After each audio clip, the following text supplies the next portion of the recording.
The lens is always watching me.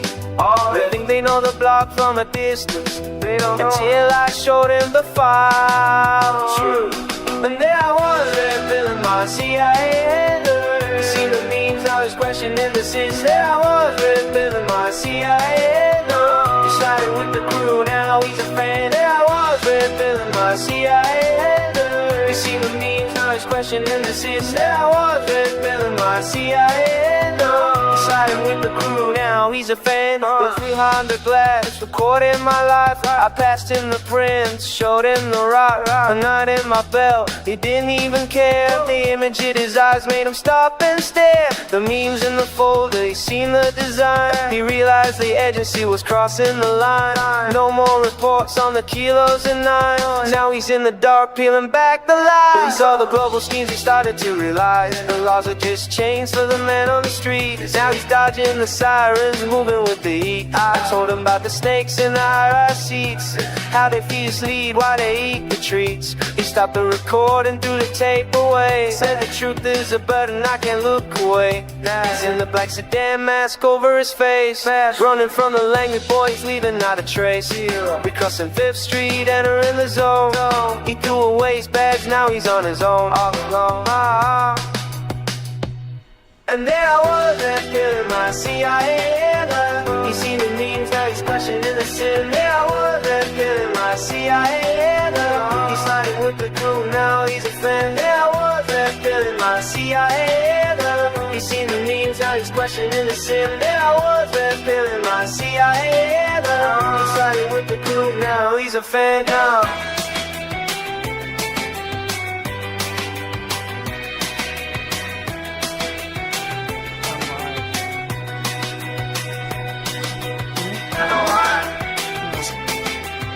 I don't know.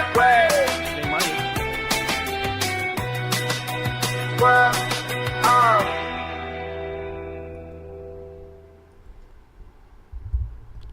All right, it is Sunday, 26, July 26. And I am setting up for the Censorship Sucks Roundtable Radio Show Sunday edition. Welcome, welcome, folks. Hope you all had a great week. Getting everything set up here. That song was called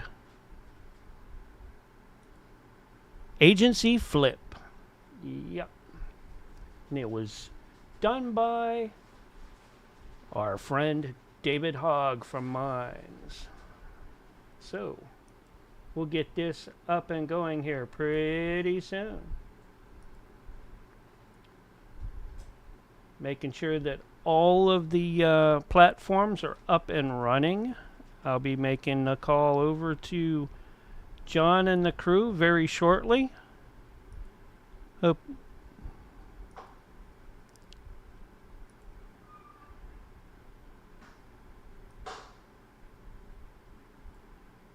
and as we get ready for everything in show tonight,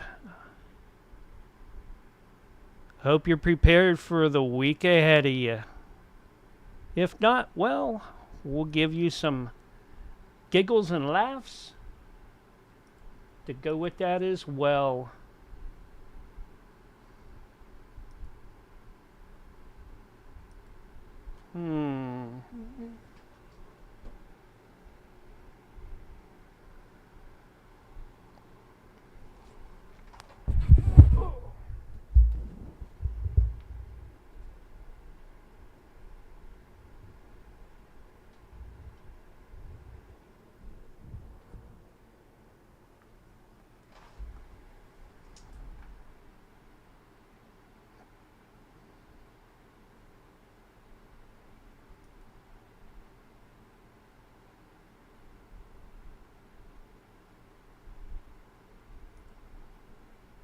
Not sure what's going on with my camera tonight, but I'm going to work it out. We'll get things going here very shortly. Sorry I bumped the microphone earlier. Let me get John and the guys on. Be John and Doc tonight. And later on, we'll get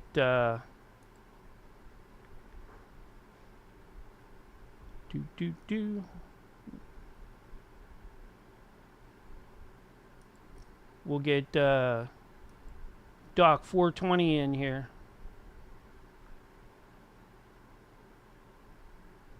Oh, no wonder.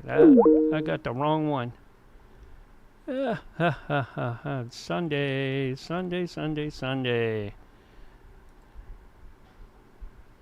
There we go.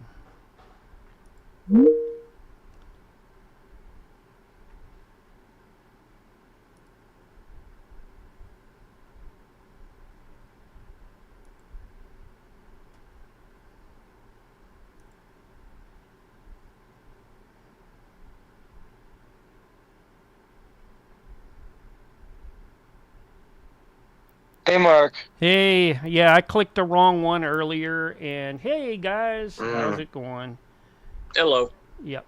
Yeah, David Hogg fucked it all up. He really just screwed it up. Yeah. Is that what it is? Oh, now he wants in the lobby. Now he wants in the lobby. Don't let him in. Don't let him in, man. Hi, David. Hey, David. What up, buddy? Yeah. Don't let him in the lobby. Hey, remember that time Mark started on the Wednesday show on a Sunday? Yeah, I did that by accident. Uh-huh. Yeah. Getting click happy, all right.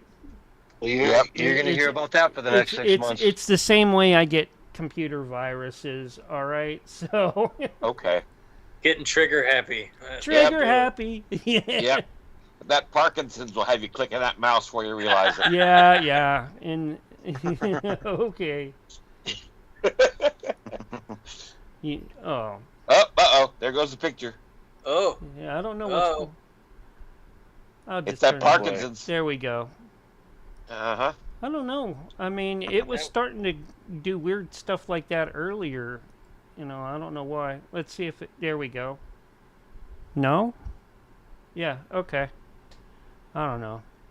Okay. It's not rolling. Like Gremlins tonight. Yeah. Maybe. Maybe not. How's everybody doing? Good. All Yeah. right. Yep. Enjoyed 2 nice days of cool weather. It was awesome. I have no idea what you're talking about. Nice. Cool weather? Yeah, right. Yeah. I think the high yesterday was 80 and today it was 78. It was awesome. I love those days. Yeah. Yeah, we have those nice. too, what they're called winter. It's true. It's true. I also love them when they're in the winter. Unfortunately, I don't get them here. Yeah. You don't get that cold, though. No. Like, we get like a month where it gets into the freezing range. But that's it. Like, if we get a real bad winter, we'll get 2 weeks of snow and freeze. And then it'll be flowers by the end of February. I mean, yeah, you're at like, what, 500 feet in elevation, maybe, at most? Oh, where I'm at? Yeah, probably less than that. and like, the reliable snow line is probably 7,000 feet, right? To actually have a ski resort, you know? Yeah, I can't remember how high up the one is here, but yeah, it's something like that. Yeah, I think they're at like 65, 7,000, something like that. Up on top of the Dolls. Mount Hood. Yeah, that area. Yeah. But then you get another couple thousand feet up and you got glaciers. Yes. So it changes quick. This state is very interesting. You know how California has the north to south everything? Like you have if you start down at the desert, you just go all the way up to the redwoods and then into the prairie. It's Oregon's similar, except it's from the coast to inland. And so you get to the mountain range and go over the mountain range, and it looks like Idaho. It looks like Idaho starts right after the mountains. It's pretty wild. Yeah. I've been all over Oregon. It was the year and a half, 2 years I lived in my school bus. That one of the jobs I did had me travel all over. I drove all over the state the first couple of years I lived here, so I learned quite a bit about the. I don't sound like a newbie when I'm talking about it here. No, you don't sound like a newbie. You sound like someone who actually lives in the state you live in. Yep. It's one of those things. Like if you just go out and explore your state, you'll sound like you live there. You're right. After what, a decade or two? I some people don't even like. I know people that move from one city to another and never leave the inner city of the place that they moved to. Like it's just wild. Yep, and they go to the same places. Got to go to the Starbucks, got to go to the Whole Foods, and they're just the same as they are in every city. It doesn't matter what city you're actually, and it's all the same. Yep, that's how the city royal sad. divide got so bad. When I went to Chicago and lived there, I never went out to the suburbs. Like that was I in 10 years I went to the suburbs like 5 times. You know what I mean? Yeah. It's just, why would I go out to the suburbs? It's a 45-minute train ride and then And there's a nothing out cab there. ride to like a Bennigan's or something. You know, Right. some random Bennigan's in Oak Park. Yeah, that doesn't sound like what you moved to Chicago for, really. Yeah. No. Yeah. There's always another neighborhood downtown you can go find, like a whole new world you never knew existed. Yeah, I mean, as tiny as Portland is, I mean, Portland is not a big city by any stretch of the imagination. I moved here, and everybody's like, "Oh, it's so awesome, so big. It's such an awesome city." And I'm like, I get here and I'm like, this isn't even a city. This would be a suburb of the cities I'm used to. But it had neighborhoods like that when I first moved here. Now, a lot of them have been overrun by, the drug addicts and BS, but they have all kinds of these different little neighborhoods that have their own unique flair and style, and they've designed the city that way originally. That's like any city, right?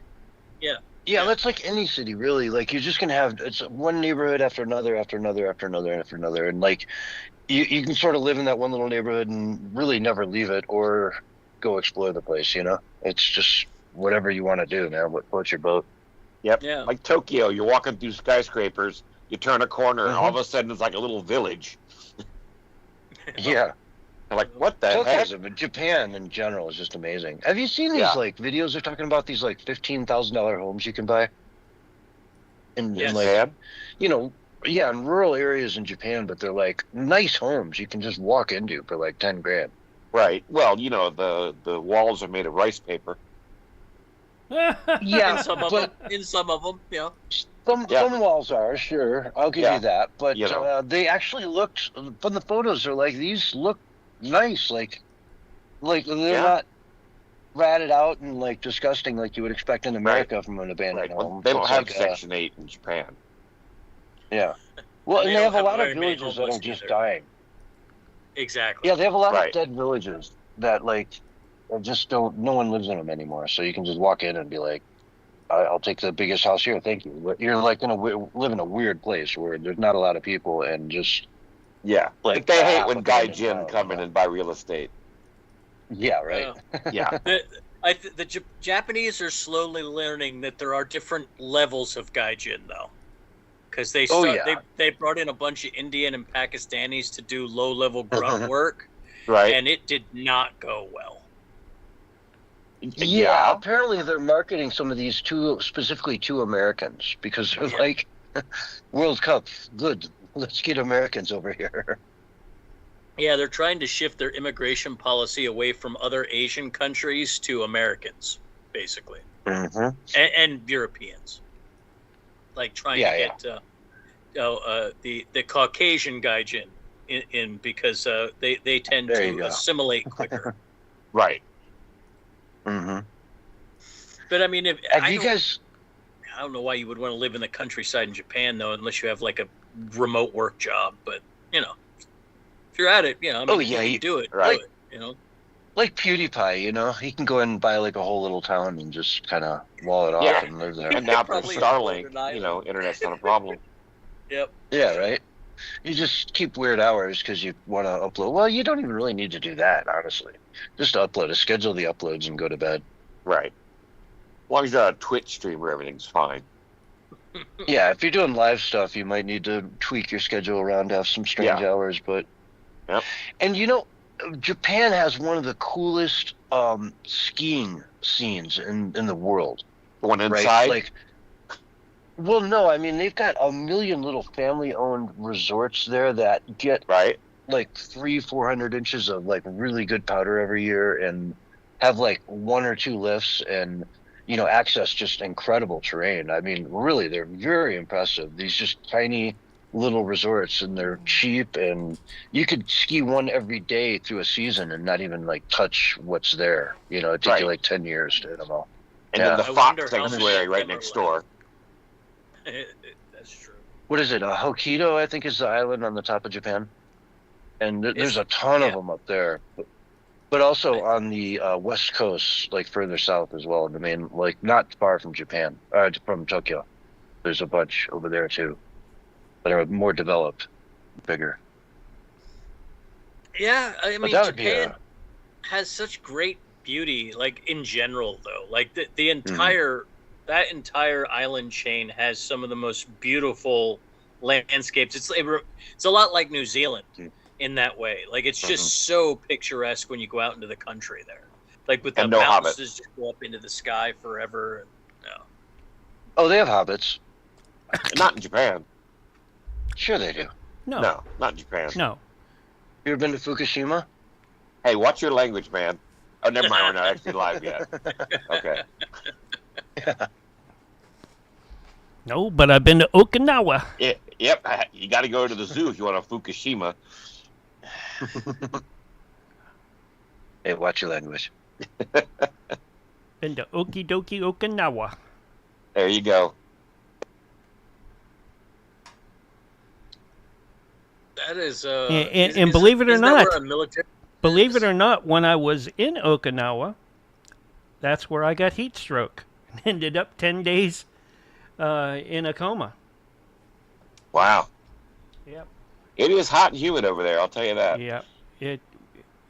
And we were in full chem gear. Yep. Almost didn't make it out of Japan. So yesterday, man, I had some neighbors up here, right? And he's like, I've got an entire like half of a cow, right? He's like, I'm gonna send you over a steak in a little bit. You gotta, like just get ready for it. I'm gonna hook you up.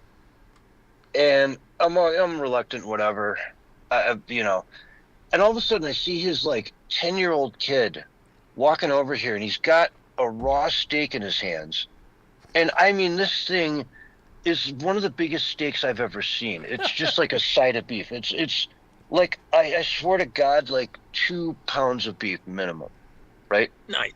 Right. It's just one small Texas steak. But his 10-year-old kid's coming over with this thing, and it's raw, right? And he's holding it with his bare hands, like rubbing his nose, walking over with it. And I'm like, the hell is this, right? That's when it's okay to have your steak well done. And so I start getting up, and walking over towards him, and he's walking right up to the edge of Blue's, leash, right? And he's 10 years old, so the bottom of this thing is like, down to his knees, which is right in Blue's nose. You know what I mean? And he's starting I could just see her going like, whoa. That's for me. Yeah. Oh man, my best friend. He's coming to save me. Dude, stop. Like, don't, like, she's going to take that from you. Like, stop. And he's like, it's for her. He's like, I brought this over for your dog. I'm like, you're kidding me, dude. Like, this, it had a lot of sinew and whatever in it, and it wasn't like, it was a huge cut. It wasn't the best cut, but for Blue, my God, the best. But I had to, that's her best friend now. Third off it. Yeah, I cut it in thirds basically and give her a third every day, right? So I'm not gonna. So did they like, bring that's the you other a thing. steak, or was it just for the dog and that's it? No.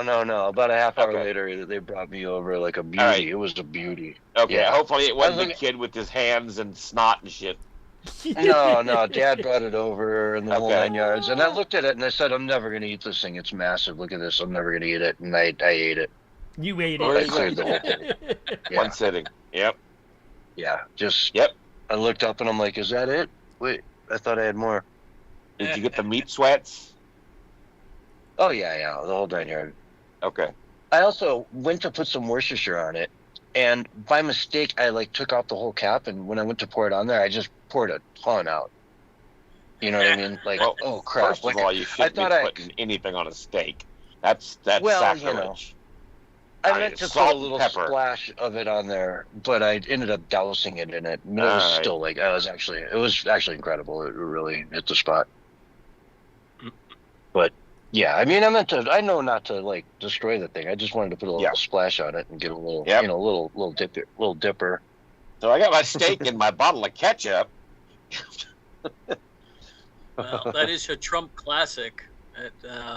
Remember when he cut the golden steak and dipped it in ketchup? Oh yeah, he was doing a media shoot, and it was like this $500 golden crusted steak.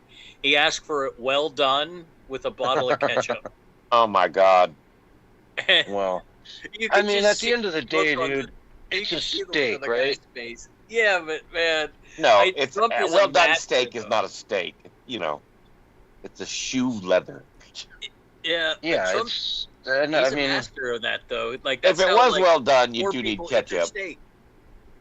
The people who I don't know, if you're buying a $500 steak, you're definitely getting ripped off, unless you're like the best, Kobe, like nice A5 Kobe. Wagyu, aged A5 Wagyu, like the real creme de la creme of this. Yeah, raised on Mars. Other than that, it's a friggin' steak. Mm-hmm. Yeah, when I bite into a burger, I don't notice that there's 27 different cows. I just taste cow. Yeah, and one horse. Well, yeah, listen, the horse is for extra flavor, all right? Yeah, exactly. Add a little horse in there. It gives it a little get up and go. Yep, exactly. A little horsepower. Yeah.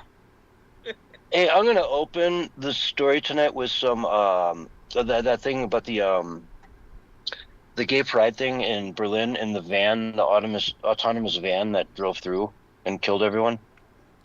It was an autonomous van. So no, it wasn't. But just don't correct me until we get into a little bit. Well, yeah, it was a large language model where they just uploaded the Quran to it just yesterday. Yeah, there you go. Makes sense. Yeah, so I'll let you roll with that one. Okay, yeah. And it turns out it was a Jew that uploaded it. Of course. Right. Don't tell Willie. Do not tell Willie. Yeah. So it's like they're trading the blame for it back and forth between the two religions. Who really did it, right? Yeah, that or it was the Lego Mormons. The Lego Mormons. Lego Mormons. Yeah. Gotta watch out for those Mormons. Yeah, that's the worst sect of the Mormons. Doc, that's your punchline. Throw it in there whenever you'd like. The Lego Mormons. You own that punchline now. The Lego Mormons? Yeah. Okay. That's a good one. The Lego Mormons did it. Yep. Look, I wouldn't put it past them. All I'm saying is I wouldn't put it past them. Oh, yeah. The Jews, the Muslims, or the Lego Mormons? Yep. Who wouldn't you put it past? Hashtag not all Mormons. Yeah. It's the Lego Mormons. I'm watching a show with my wife right now about the Mormons in the 80s, and like it's like a crime drama about this family they basically go nuts and go ultra hardcore, like fundamentalist Mormon, right. And they like declare war on the government, and it's a wild show. I think it's Under the Banner of God, I think is what it's called. Mormons, they got some crazy history. They have there's been a lot of violence in the Mormon history. Yeah. Well, Jesus walked in the Americas. That's basically what they call the murder porn, right? Murder porn. You guys get naked and watch it together and do it while you watch the murder porn. No, this wouldn't really qualify as murder porn. This is like more like SVU or like murder foreplay. a detective. It's like a detective show. Yeah, this would be more in the foreplay category. Yeah. Well, I can tell you it's the wife that did it, but the question is which wife? Well, the wife is dead, so which wife though? Only one. Like Mormons. Only one. Yeah, they killed the guy who left. His wife. Okay. Because she wanted to stay and he wanted to leave, and she was being disrespectful, and so they murdered her. At least that's where we're at in the story. I don't know how it goes from here, though. I think this is an Islamist story that they just changed to I have always said, I've always said that there isn't much difference between the Mormon and the Muslim religion. I'm just saying. Hey, Mike, I got a question. Completely I got a question for you. Well, I'm looking through these articles here really quick, Mark. If I have a black pastor on, there's a little bit of leeway as far as language, right? No. If he's in a church sermon, right, there's a little bit of leeway in language, right? Church sermon? No? Depending on how, in the context, he uses words. Oh, it's very in context. I mean, in a courtroom in Minnesota. If it's a hell and fire brimstone sermon, and he's saying you'll all be damned and going to hell if you don't do this, then yeah, that's okay. But F-bombs, no go. What if he says you'll all be damned and go to hell, you hard N-word? Yeah, well, you can just vinegar. Well, when he goes to say that, go beep. Okay, beep. Hey, I'm not going to censor the black man on the censorship sucks round. Yeah, well, no, but still, Oh, you hear what my producer asked me to do tonight? When he says it. The FCC is black and white, in written rules. So, there's. I think. So what you're saying is the man is trying to keep him down. So that's what you're saying. Yeah. Don't blame me. Just blame blame Gary.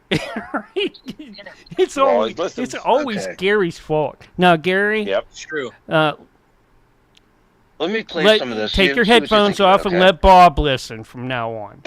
All right, here you go. Here's a sample. Any nigga who had the slightest inclination to vote for monarchy, there's wrong with you. What you shit? Monarchy had a celebration. You hear that?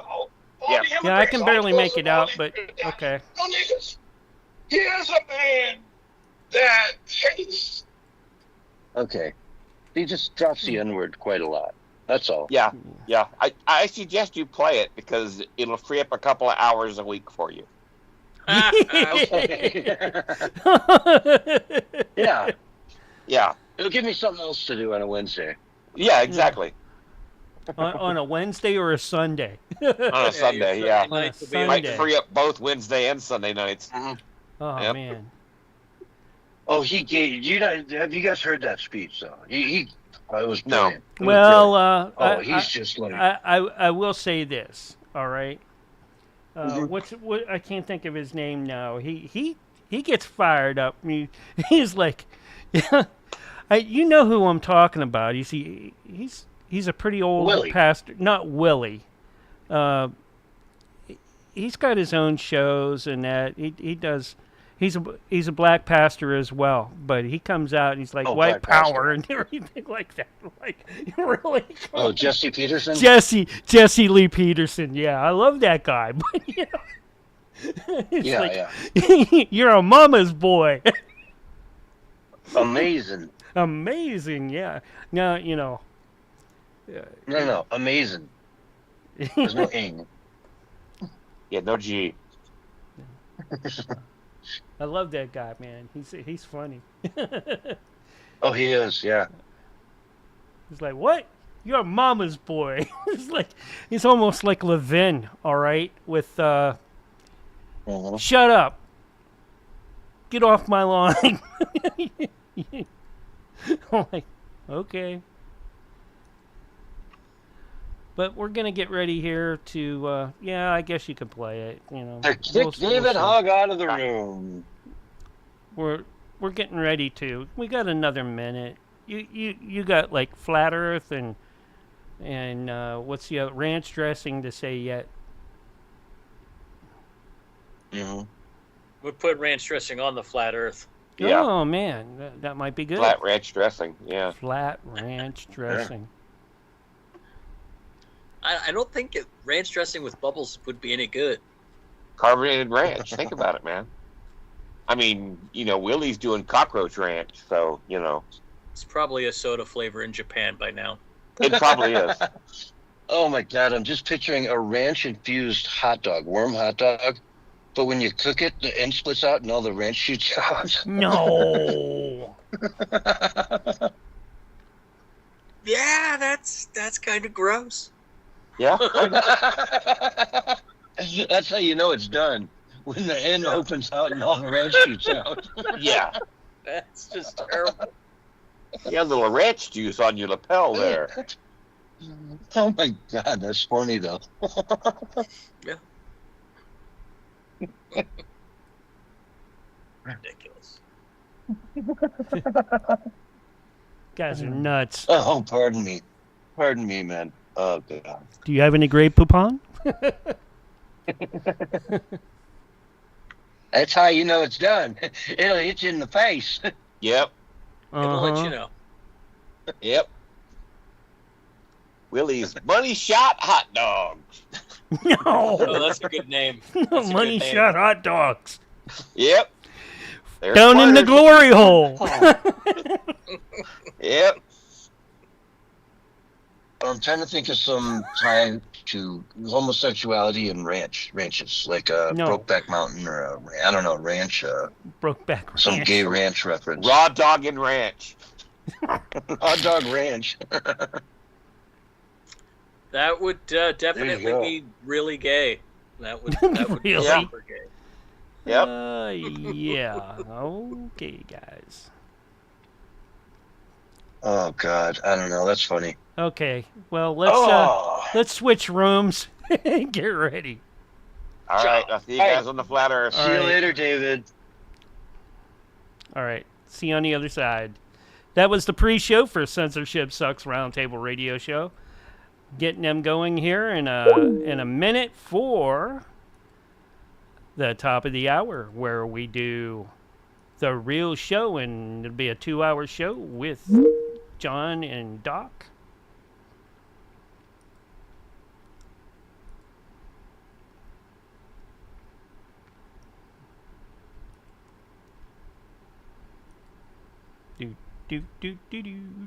Yellow. There he is. Yellow. Yep, you here? Oh, yep, yeah. Mm-hmm. Yeah. There we go. Waiting for Doc. Okay, there we go. Shit. There he is. Admitting Doc. All right.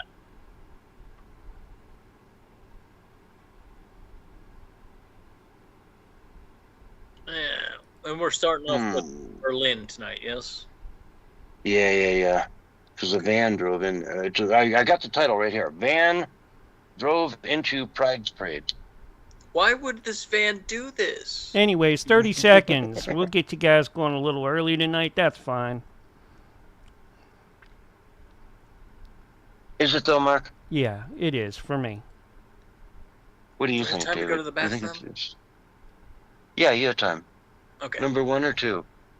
Probably a 2, but we'll see. Just clean your bum, honey, okay? Okay. Okay. Okay. Wait a minute. Maybe not. It's like, did not work on.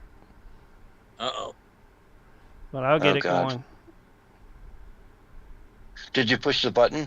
Yeah, I pushed the right buttons, but it didn't push Okay. my... Because you got to push the button. It didn't work through right. That's all I'm gonna say. Hmm. Might want to get that checked. Yeah, I'm going. Did you click the thing? Did you click on the thing, the checkbox? Yeah, I did. Huh. Doc, did you click the checkbox? No. Because you could be tying this whole thing up if you didn't. Anyways, that might be the issue. Could be. That's probably the issue. Here it is. What 5, checkbox? Dang it. 4, 3, 2, 1, and you're live and on the radio side for the very first time tonight, right now. Hello, everyone, and welcome to the Censorship Sucks Roundtable Radio Show Sunday Night Edition for July 26, 2026. Wow, 7/26/26, right? With me tonight, we got Doc in the house. What's going on, Doc? Not too much tonight for me personally, but the world is crazy, and we have lots to talk about. We certainly do. I guess we could start out in Berlin the other night. There was a gay pride parade, which, that's a great thing. I mean, we come from a MAGA side, but who's to say MAGA doesn't love the gay community? Of course we do. I've had many, many friends in my life that were gay, openly gay friends. I've worked with tons of them. Gosh, when I went to college and worked in restaurants, I worked with a lot of gay folk, and I have no problem with them. Like, go out and hang out after work, and you name it. Wasn't for me, but it was fun to make them think, like to watch them try to convert you. That was the fun part, Like, yeah, it's never going to happen. They'd say, oh, sure it is. Anyway, long story for another night, right, Doc? You've been there. You know what I'm talking about. I have been to many different events of such color, and they are entertaining. Oh yeah, and anyway, this one was less entertaining because there was a van. I've got multiple articles here that I can point to, and they all say the same thing. A van drove into the parade, and tragically, one person died, and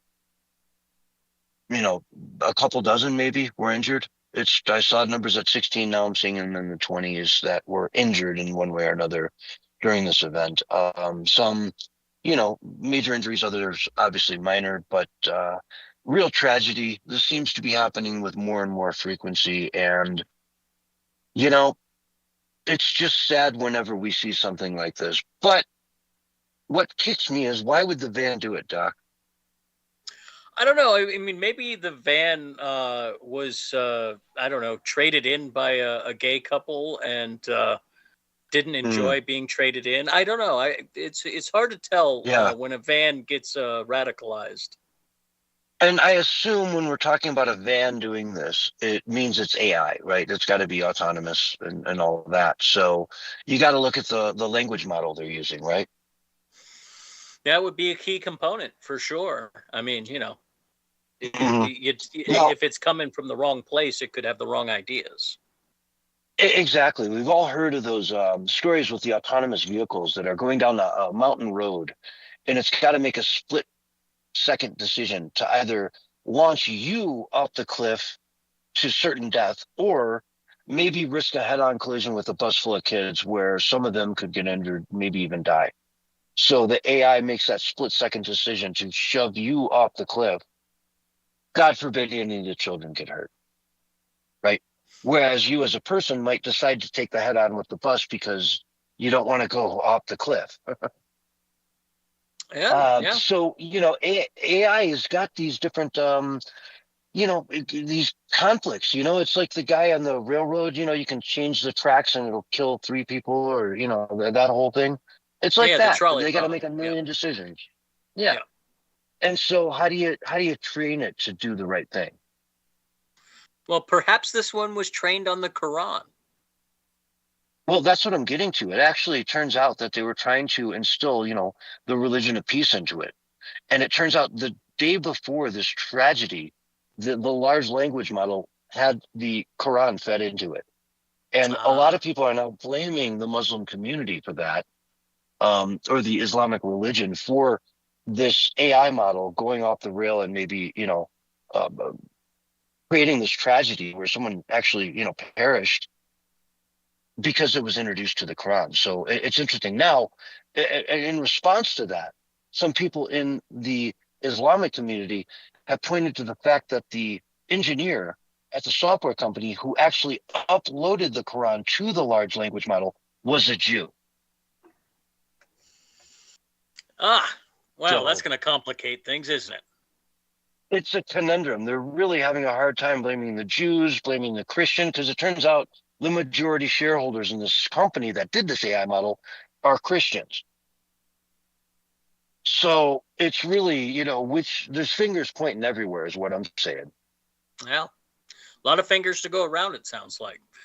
Yeah. But, I mean, one of these days, they're going to have to just do something about these cars. I mean, they're just getting out of control. Yeah.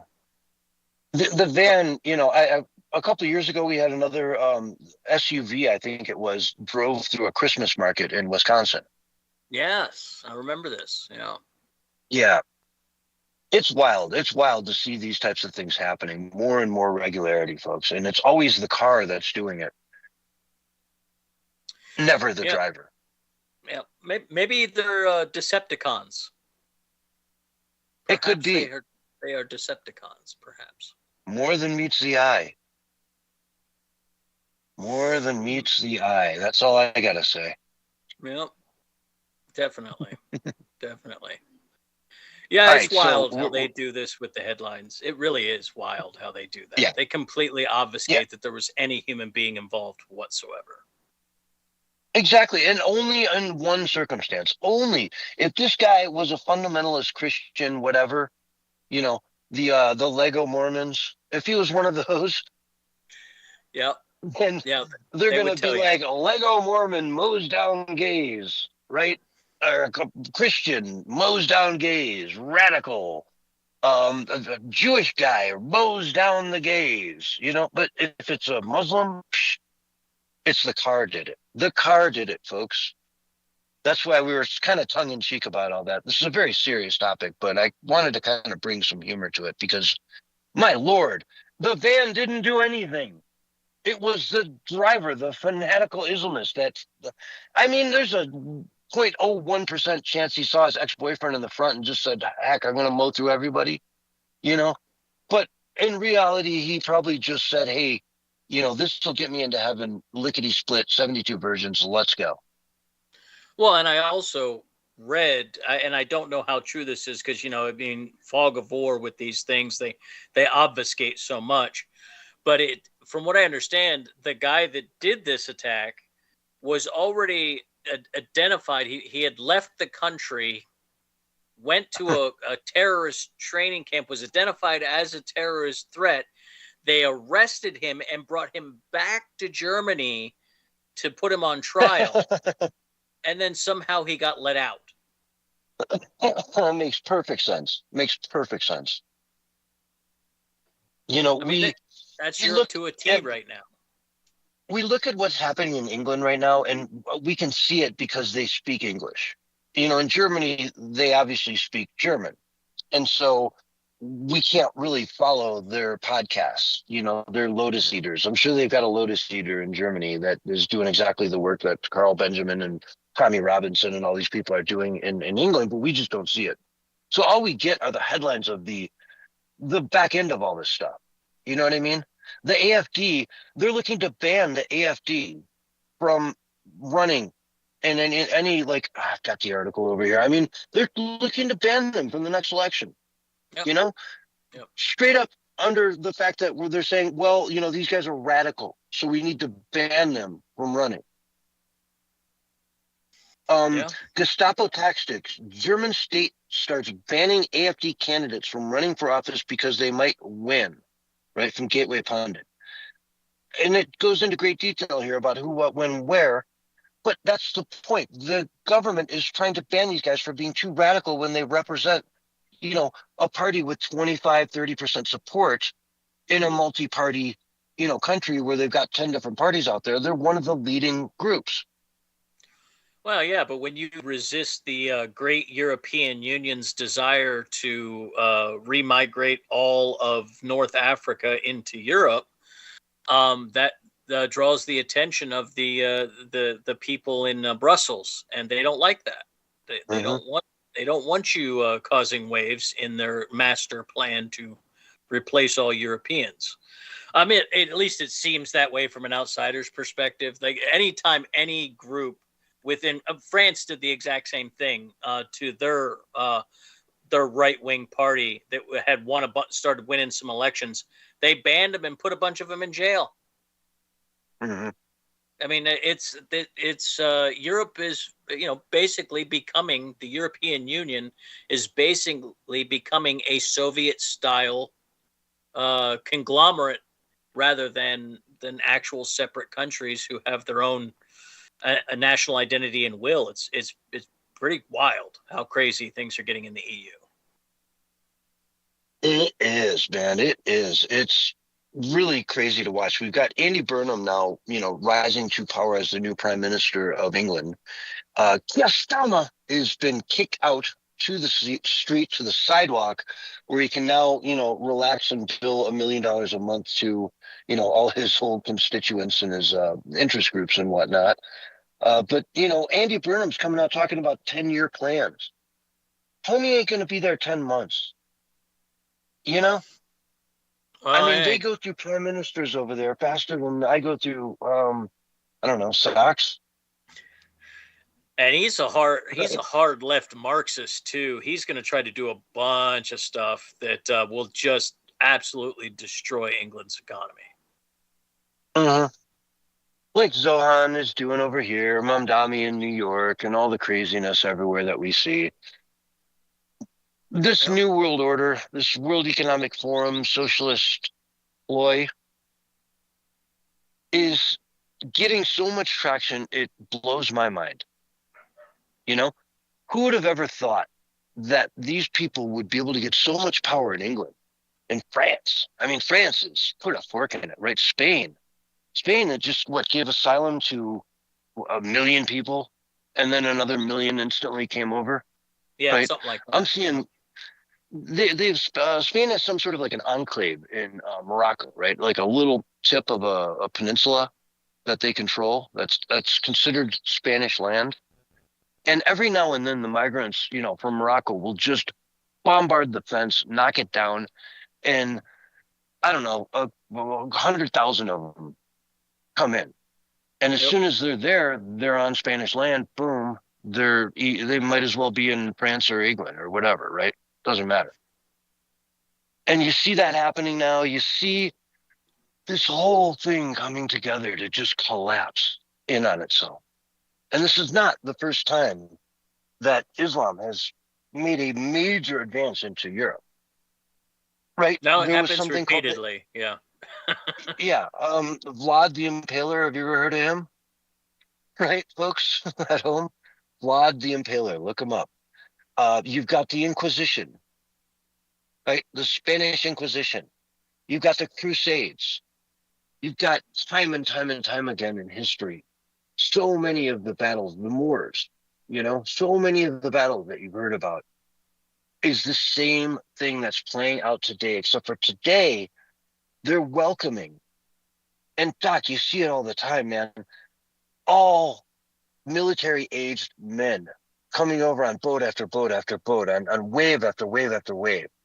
And when they line up to all sign up for citizenship or whatever it is, it's just all military-aged men. At what point does that not make sense anymore, right? Well, it never made sense to begin with, but didn't stop them from doing it. Yeah, and there you go. But I mean, for our left people, it never made sense to us. But to the people that are like, all migrants are welcome here. They're not migrants, right? They're not like, leaving a war zone. If they were leaving a war zone, they would have brought their wives and kids. One would hope, right? No, they're young men going on adventure to rape and pillage. Exactly. Thank you. Yeah. Gosh, that's the thing. You just nailed it on the head there, man. Good job. It happened when Viking society started to have a difficult time, and they were unable to really scratch out a living stealing from the Slavs anymore. They turned their to the west, and that's when they started invading England. And it's a very similar thing here. Their countries are poor, their countries are destitute, and they don't really have an opportunity to adventure in those countries. There's not a lot that they can do under Muslim rule, or in North Africa where the government's pretty much non-existent. So they come to Europe to conquer and have adventure and rape and pillage. That's exactly what it is. And they've encouraged it for some fake economic benefit that there's these guys out there that claim to be libertarians. They're not libertarians, they're globalists, but that's a whole different story. They claim to be libertarians, and they say, open up your borders, bring in as many immigrants as possible, and your GDP will go up. And they use that argument to get past any fiscal conservatives who weren't really paying attention. And it's turned out to be absolutely disastrous for every Western culture. Mm-hmm. Now, America's done this with some degree of success with the Mexican and Hispanic, migrant workers that come up here into California, Arizona, and whatnot, and, quote unquote, pick the tomatoes. You know what I mean? We found a bit of an equilibrium in that balance, in that relationship. And yet this is completely different because, the people that come up here still seem to have, in America, the Hispanic community, they have that strong sense of family, and they're doing it to, be able to support that farm or whatever they want to really, truly have, down south back in Mexico, the one they've had their eyes on and their dreams on, that their family is, they're waiting for them to open up and work. Versus people who, like you say, are on sort of a safari to go conquest, to go into these countries and imagine the frustration in these groups with like zero sex for the foreseeable rest of your life. Right. I mean, I hate to say it, but there's just, who are they going to hook up with if not for each other? If not just like, oh, we are not gay, but I will give hand job, like they've got nothing. So that's why they resort back to so much of the forced love, the grape that we're hearing about all over Europe in massive numbers, the Pakistani groups, it's never ending.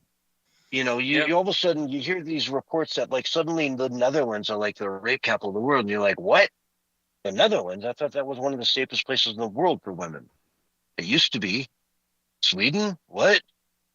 Right?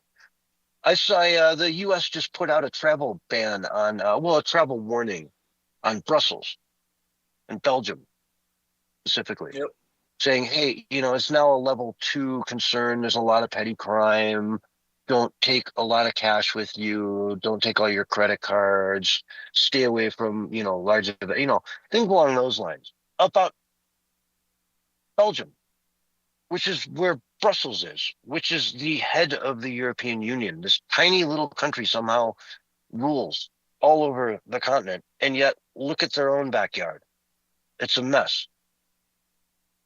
Doc, Europe's got some problems.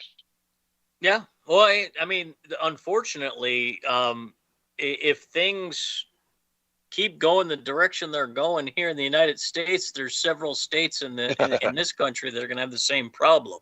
I mean, you got Michigan with their issue with the Islamic Somalians. You have New York City. You have most of California, especially Southern California, pretty much under control of straight up foreign communists.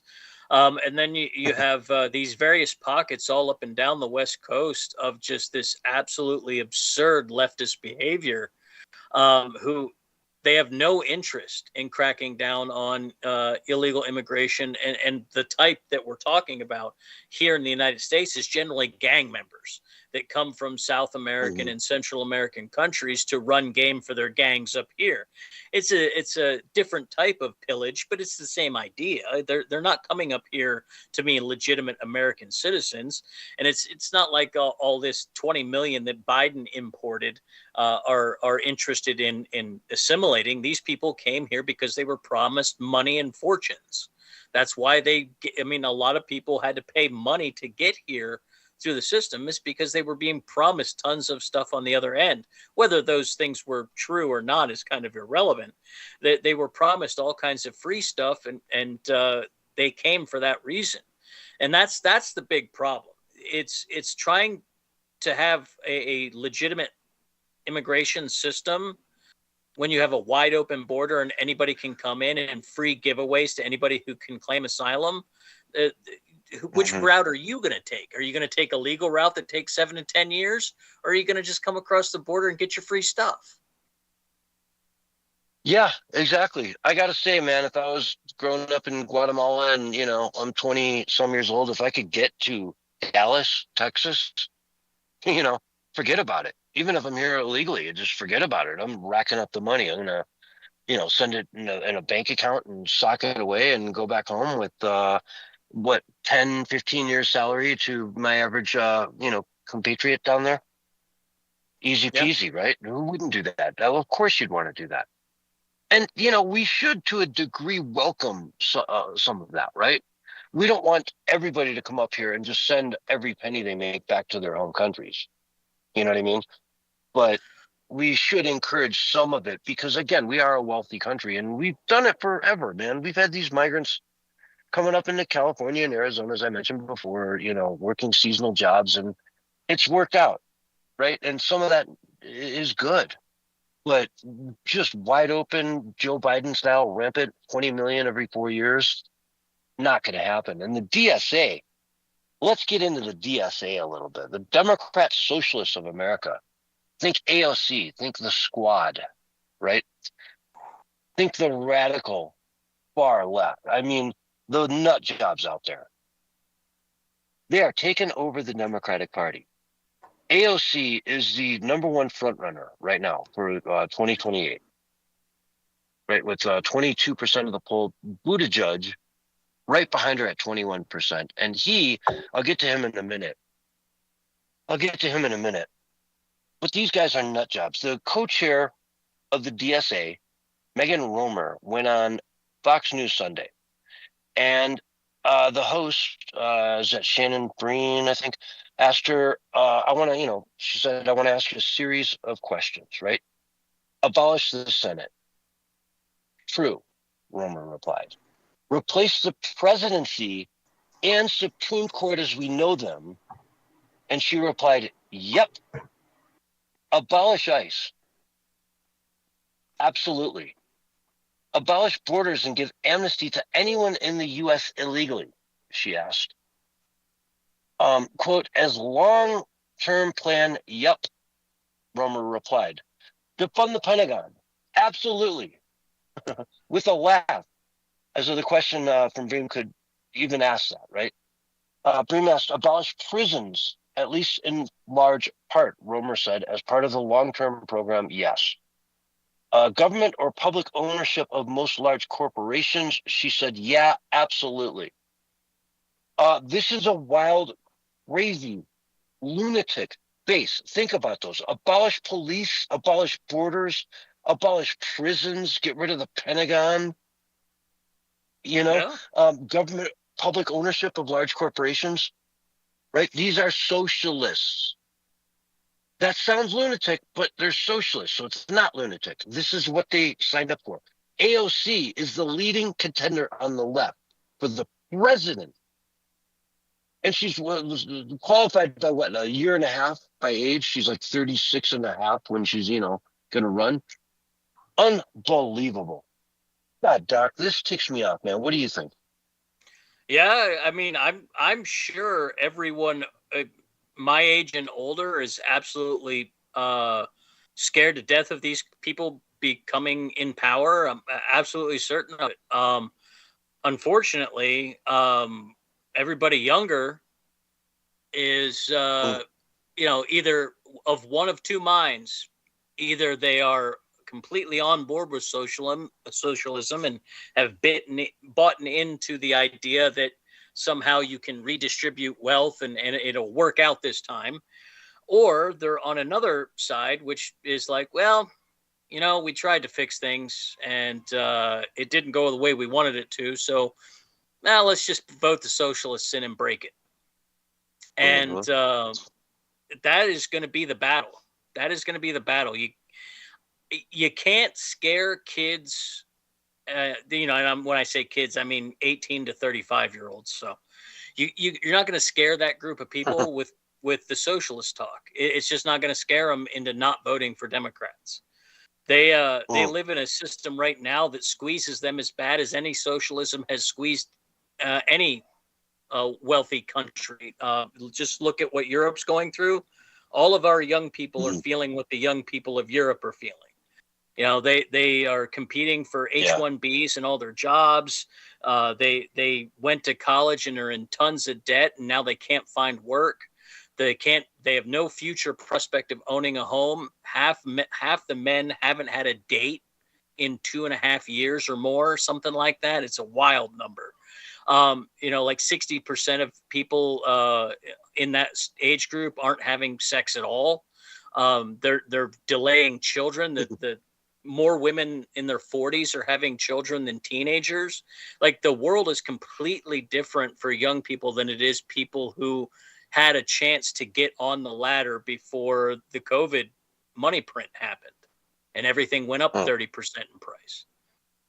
So it's going to be wild. My parents could go to college at a major university and pay for it off a part-time job. Yes. Right. You might not take, like the full 21 credits, but you take like 15 credits and have that part-time job and you could get it done, no problem. You know what I mean? And it might take you an extra semester or two at the end of, in your fourth or, year, fifth year, but you'd get it done and it wouldn't put you in any debt and you'd have an enjoyable life through the process. Even when you and I remember looking into community college at one point and just seeing the prices of the classes. And it was like, I don't know, $150, $125, $200 maybe, to take a course at a community college. So if you're going to take, 4 classes in a semester, you're looking at like $800 for the semester. And it's a lot of money, but that's over, 4 or 5 months. So, it's the $200 a month to go to college. It was reasonable. It's not going to destroy you. You know what I mean? Today, like you say, it's just ridiculous that the colleges have gotten to this point where they charge so much money for something that, like, literally you can get, as Goodwill Hunting said, you can get for $5 at a library, with a card. You can go online and learn all this stuff. It's there for very reasonable prices. Heck, you can even get degrees online, When I went back to finish college is when it, like, early 2000s, like 2002, 2003, is when the price of my college went up like 25, 30%, maybe even more than that. It was right in that window, because I went to school my first time around, flunked out. It was terrible.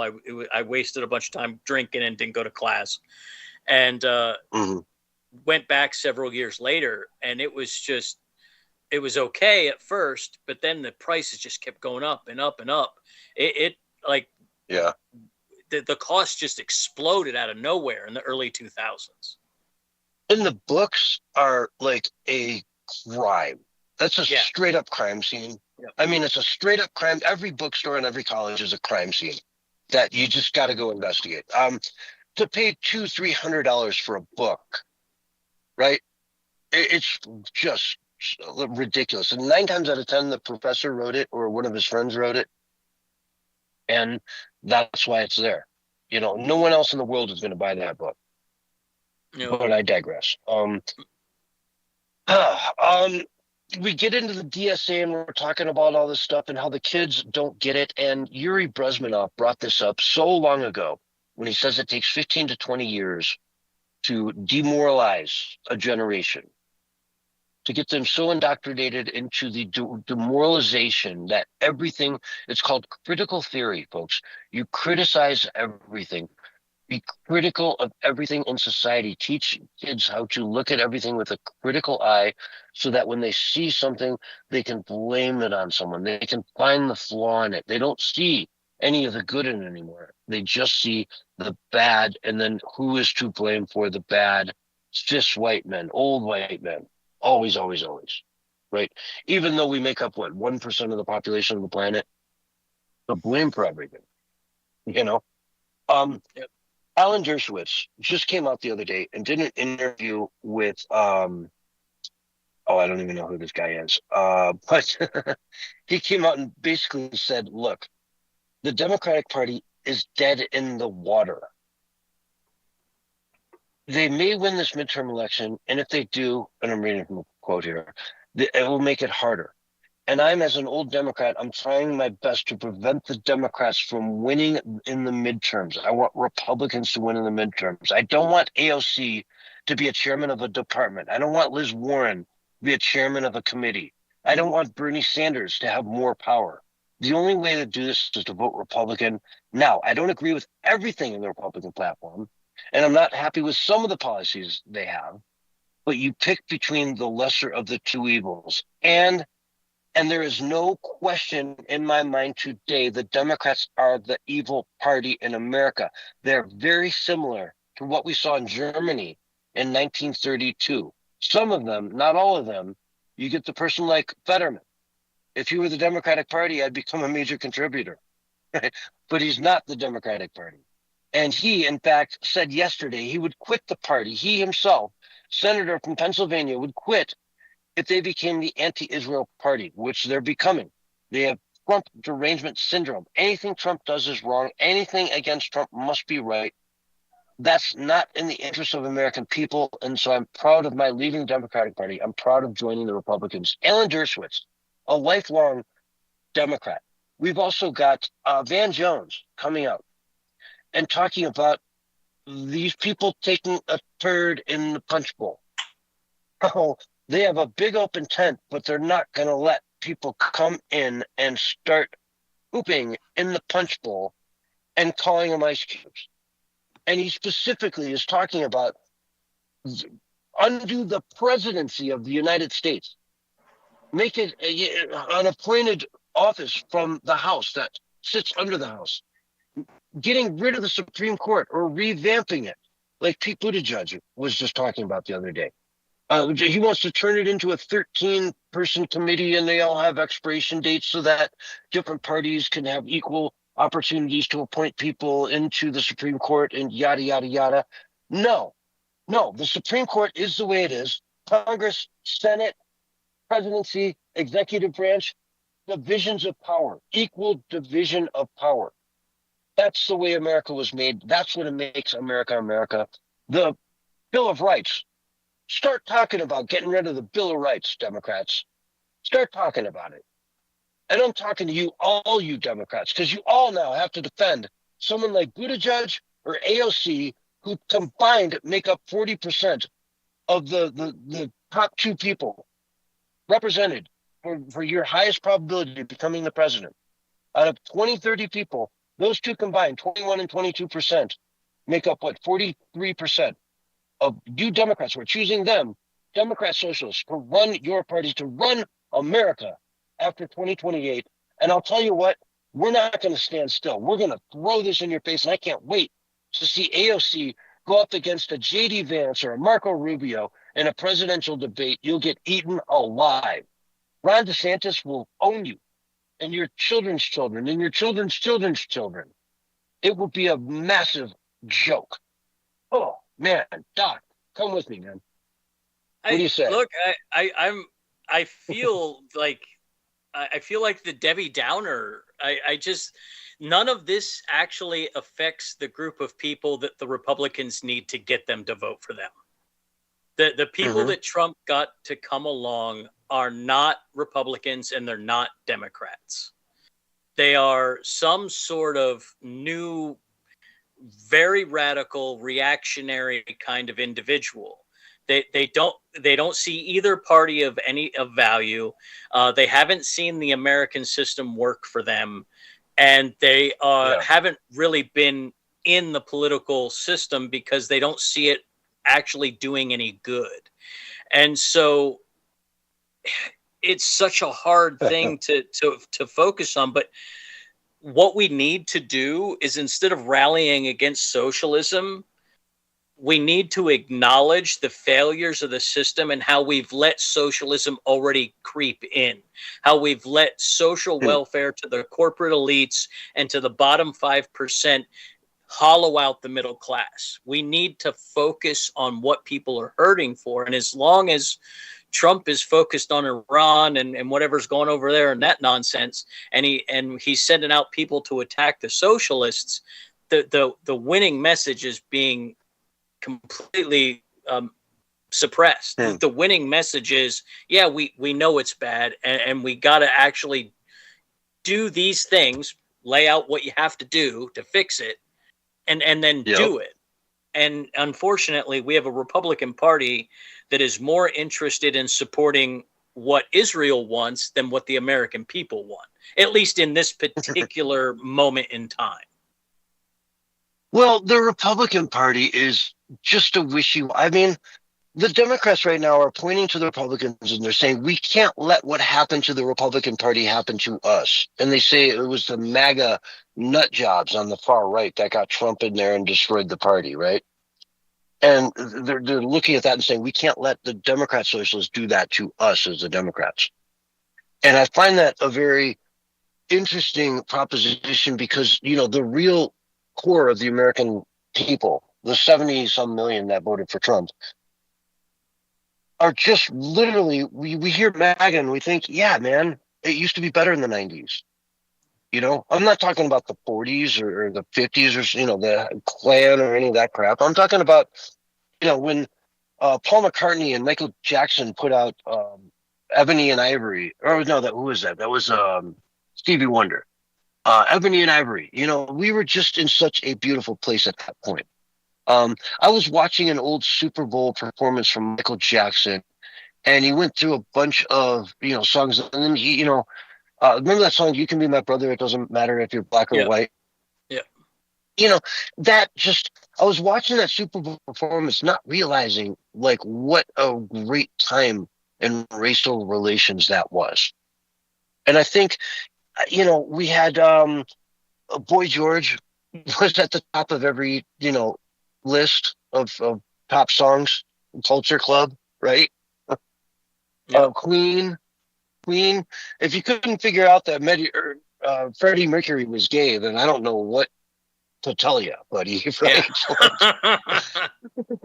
Yeah, it was pretty obvious. I mean, both of those two, actually. Yeah, both of those two. But it was such the village people. I mean, on and on and on. We were such an accepting society then, and that's what I think of when I think of MAGA.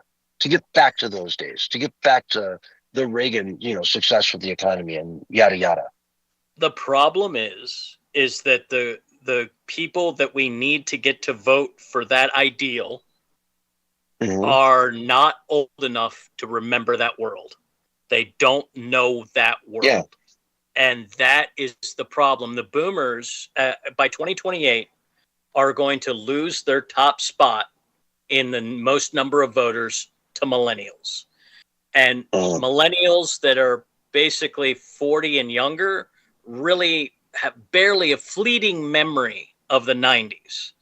And anybody younger than them has no idea what it was like. And these people, they have a completely different voting mentality than the people that have controlled voting to this point. Yeah, Yuri Bezmenov, I mentioned him before. It takes 15 to 20 years to, demoralize a generation.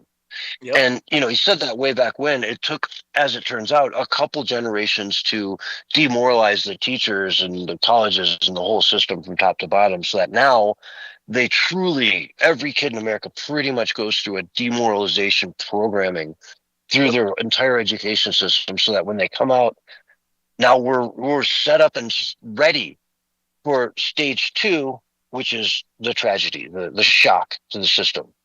You demoralize a nation, and then you bring it to its knees, and then you rebuild it. But anyway, we're all out of time, folks. We've got to take a break. This is the Censorship Sucks Roundtable Radio Show. It's always a pleasure to have each and every one of you out there listening in. We'll be right back after these messages. All right, we're on radio break. Every time I hear that Yuri speech, I'm just like, yep, he was right, 100% right. Yeah. Oh yeah, it's a shame too, because there's so much potential for this. There's so much potential for this nation. Like, I've met so many young people through my son that aren't they're not wastes of space. They're not terrible human beings. They're not, but they're so listless and lost that their life has no meaning. And it's so sad. It's so sad.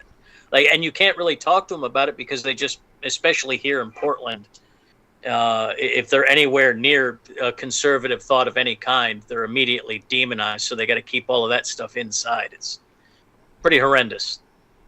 The way that some of them have taken the demoralization campaign. Yeah, it's sad. But I don't know, man. That's why we're here, to open their eyes and show them what the hell is happening to them. Yeah. I try, a little bit at a time. Yeah, I see that a lot with my kids' friends as well. And when I look at it, they want everything like a la carte. Okay? And a la carte doesn't work for government. All right? Well, I just want this. Yeah, now. It's all or nothing. Yeah, all or nothing right now. It can't wait. It has to be now. And that don't work. Government takes time. Law, everything takes time, and I think we grew up. I think when we grew up, it was a good time. And but with the way kids have to grow up these days, they have to grow up a lot faster. In a lot of ways, in other ways, they're held back because of that. I'll tell you the tried and true method that worked in my household was if you can't afford a cell phone, then you don't get one. You don't get one. Yeah. Yeah. Yeah. Like, you gotta be like everybody else. If your grades aren't high enough, you don't get to go and participate in extracurricular activities too, because everything in life, everything's done by reward and merit. And if you don't have that, society fails. And it also cultivates their desire to do something with their time, so that they have money and freedom to do things. And it also, whereas if you just give them stuff, they don't get that sense. With that, it also builds ethics. Yeah. And self-reliance. Yeah. My son got that in spades, though. When he was 16, we had to move. My first wife was really sick, and we had to move, and he didn't want to leave. He found a girlfriend. He's still with her to this day, by the way. But he found a girlfriend. It was like, nope, I'm going to stay here. I'm gonna live with her parents. And I was like, you have no idea what you're getting into, man. And he didn't, but he took it on the chin, and he did right by himself. He got himself straightened out, and now he's full-time employee at his business, been there for 5-6 years, and I mean he's doing a lot better than most of the kids his age. Yeah. But if they don't have that, I don't know, we're under 30 seconds, by the way. Oops. I have to pee. You should have told me earlier. Well, oops. Oh no. You got time. Yeah, just don't shake it as up. Now I gotta find a flat rock look to do it out, on during the middle of the cats, show. dogs, and kids. Here's your countdown: 5, 4, 3, 2, 1, and you're back live and on the radio side right now. Hello, everyone, and welcome back to the Censorship Sucks Roundtable Radio Show, Sunday night edition. With us tonight, we got Doc in the house, Doctor with an E, 420. You can find him on X, you can find him on Minds, you can find him on YouTube. What else? Rumble, Odyssey. Yep, I'm out there. He's out there, and you do regular podcasts, which are really great. I watched one the other day. Good stuff, man. Good stuff. So, guys, go check that out. Put him on your regular schedule. Check back every week with his channels, and you'll get up to date crypto analysis, market analysis, world analysis, political analysis, 420 related analysis. Occasionally, yeah. I just watched one of your videos where you went out to Afghanistan to find some wild strain grew in some river valley. I can neither confirm nor deny any such activity. I know why, because it was actually Kazakhstan. My bad. Kyrgyzstan, Tajikistan. You're going through all the stands finding the strains, man. The strains. It's all about the strain, the genetics. You got to preserve those lineages, man. How's the crypto market looking nowadays? Where's the market heading? Up, down, left, right, sideways? We've been doing a pretty hard sideways crawl for the last month with the kind of moving with the opposite of the oil. So if oil goes down, crypto goes up. If oil goes up, crypto goes down. But we're in the depths of the bear market right now, so it's a good time to start buying in if you're interested. Not financial advice, of course. Of course. No. But it is a good time to buy. And if you want to, you can call Doc himself on his home phone, and he'll also put you into some interesting opportunities from Willie if you're so inclined. Well, right? If you'd like to put up, say, if you've got an extra $12, $15 sitting around, give Willie a call. It's a standard $9.95. Yeah, well, that's a minimum investment, but you can go higher. You can go up to $19.99. Get yourself some of that lava land. Lava land. Let's call it that. I love it. The poo-poo lava plateau that Willie is so heavily invested into. I wonder how that's going. Interesting stuff. But anyway, let's dive into some real life stories. We had a real life Superman save a disabled man in a wheelchair.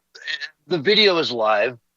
Homie is in his wheelchair, older man. He's trying to cross the street. And he's moving him, shuffling along with his feet. He's wheeling. He's getting tired of his arms. And, 6 lanes of traffic in each direction, one of those big intersections. And what happens? Doc, have you seen this video? I have not. It's going viral. There's a red Jeep in front, and a dude jumps out of the driver's seat of the red Jeep, Superman attire from head to toe. I'm sorry, Spider-Man attire from head to toe. Spider-Man outfit. And he runs over there. He grabs the guy's wheelchair, and he pushes him across the street. And then the traffic starts going, and his car's there. And then he runs back to his car and eventually gets in it and drives off. And I'm sure there's 4 or 5 cars stuck behind him, but they kind of saw what just happened. So it's like, all right, I'm not going to lay on my horn. Spider-Man just saved a dude in a wheelchair. You gotta love when they show up when you need them. That more often than the police, really. Just saying. I don't know if that was set up or some promotional thing or whatever, but it was a great viral video that, where's Spider-Man when you need him, right? Portland could use a Spider-Man. We could use a Batman and a Spider-Man, to be honest. What, Portland? I thought you guys were doing great, man. Real estate's finally going down. If you want to buy a high-rise, you can almost afford a high-rise now as a middle-class family. Yeah, 7 cents on the dollar. Some of them are going for. Then you got the Portland Trailblazers getting ready to leave. They're going to probably end up in Really? North Carolina. Yeah. Oh, wow. Wow. Okay. Interesting. They can't keep the Trailblazers. That's a shame. Yeah, I mean, our and I say mayor. that truly. I say that truly because I loved Portland. When I went there when I was in like my senior year in high school, and I spent a few days out there, and it was the coolest place I'd ever seen. You know, coming from Michigan, and Detroit is my big city. Portland was like staggeringly beautiful. I couldn't believe my eyes. You know, I didn't know cities could be that cool. But this was, you know, decades ago, obviously, but you know, pre turn of the century. Yeah, Portland used to be a sparkling, beautiful city, man. It really did. It had so much vibrance and so much community and colorful life to enjoy of all kinds, whether it was restaurants, bars, theater, didn't matter. Any kind of thing you wanted to enjoy. And then with the Blazers here, you had professional sports. And they made some really silly decisions with the last mayor decided to buy the stadium from the team for $1. I don't know why you would do that, but he did. And then the team was like, oh, hey, well, our stadium needs, you know, a $35 million retrofit. You guys going to pay for that? If not, you know, we can't really play in this stadium because it's, you know, it's not up to snuff. And so they're in a battle for that. And it really looks with the way financial things are here that the state's not going to be able to get it passed. Yeah. Well, 35 million will get you probably like 2 whole blocks of downtown high rises, right? It possibly could. It possibly could. So it's like, dude, you know, you're talking about our whole downtown core. Like, we can't do that, obviously. Yeah. But, you know, Portland's got what, Nike's still there. Am I wrong? Barely. It's hanging on by a thread. Yeah. They just had a bunch of layoffs in China. They just, it's the business is so bad here as far as the climate for taxes and stuff. Every headquarters that was here is leaving. Lehman Brothers, Starbucks, not Lehman Brothers, but the tire guy, Les Schwab. And Starbucks was Seattle, right? Starbucks is Seattle. Right, but they closed to do the big move. They closed like half the stores in Portland. Oh, the stores, not like corporate, but stores. Yeah, the corporate's leaving to go to Nashville, but the stores are closing here because the crime is so bad that the stores aren't profitable. Yeah. Well, that's good, man. Let's get more of that Democrat socialist stuff working around the country, right? No wonder your kids are so demoralized. Right. You know, they're just seeing a city falling apart and they need to go to like Texas for a month or two and be like, wow, look at the middle class here. What do you mean there's no middle class? Like, they're all living in 3,000-4,000 square foot homes that are, you know, air conditioned all summer, all, you know, when needed and heated when needed. And, you know, you live a good life. It's sad, you know, demoralization. And then, you know, crisis next. And who knows what that'll look like. Cyber attacks I'm hearing a lot of. Yeah. You know, Barry's always talking about the cyber attacks are going to be the next, you know, wave. Been getting a lot of those in the crypto space recently. Oh, yeah? Yeah. A lot of like secondary layer type stuff been attacked lately. So I imagine that the government is getting attacked as well, you know, infrastructure-wise. Yeah. Yeah. We've got a little bit of time left. Trump orders signs outside American History Museum warning of woke exhibits. So he's going after the Smithsonian, and he's going to start putting signs outside when you go inside that says, you know, caution, be aware, some of these exhibits are very woke and false, right? They're just full of crap. They're written to, you know, really make all our founding fathers look like racist slave owners and, you know, the whole 9 yards. Instead of, you know, glorifying what is good about America, it's just all bad because, you know, Thomas Jefferson slept with one of his slaves. So, you know, whatever. Well, throw the whole thing out the window. I don't know. What do you think of that, Doc? Good. Now make them take the woke stuff down. Like, put up real history. Like instead of a sign, make them put up real history. Isn't the Smithsonian a government institution? Yeah, I mean it's supposed to, not. you know, display our history. You know, it's supposed to display our history, to be the, you know, the overseer of all of our sacred documents and whatnot. But you know, it's turned into woke. You know, they take Benjamin Franklin's trumpet and they give it to Lizzo to, you know. But anyway, folks, we've got to go to break. We'll be right back with hour 2 of the Censorship Sucks Roundtable Radio Show right after these messages. We're on radio break. Smithsonian isn't government. No? No. I thought it was It's subsidized heavily by the government, but is not owned by the government. Oh, well, thank you for correcting me off air. Yeah, because instead of, you know, because on air. Yeah, I was like, I did say nope. You didn't catch that in there. Nope, they're not. You know, but yeah, but I mean, they're heavily subsidized. But for all sakes and purposes, you know, it's the archives of the United States on display. You know, it's the archive of the United States on display for people to come learn about it. You know, it's the Smithsonian. It is. If anyone goes there, walks in, they're assuming this is government sanctioned.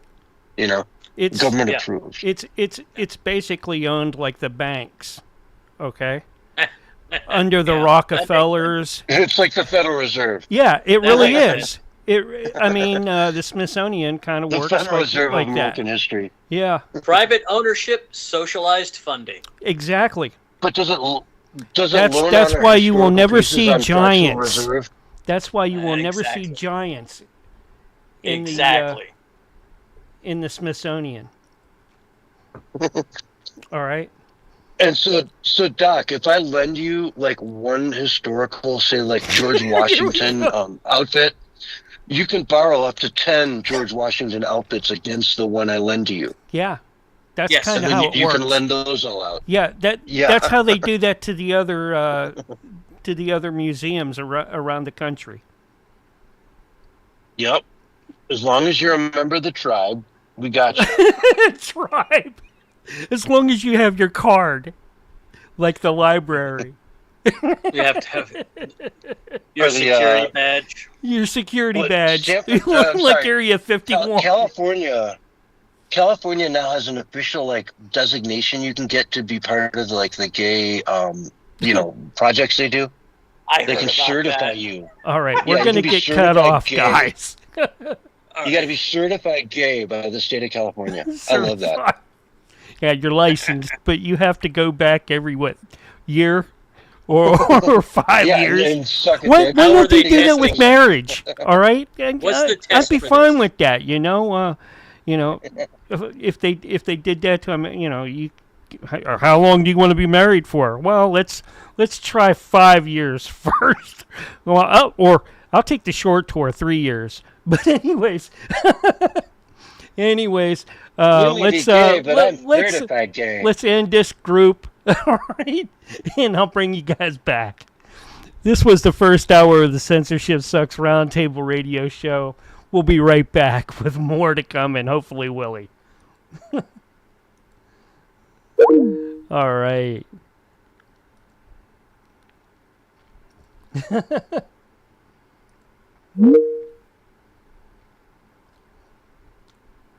Try to get these guys up and rolling here, and once I take and flick this, there we go, and get the guys back in here.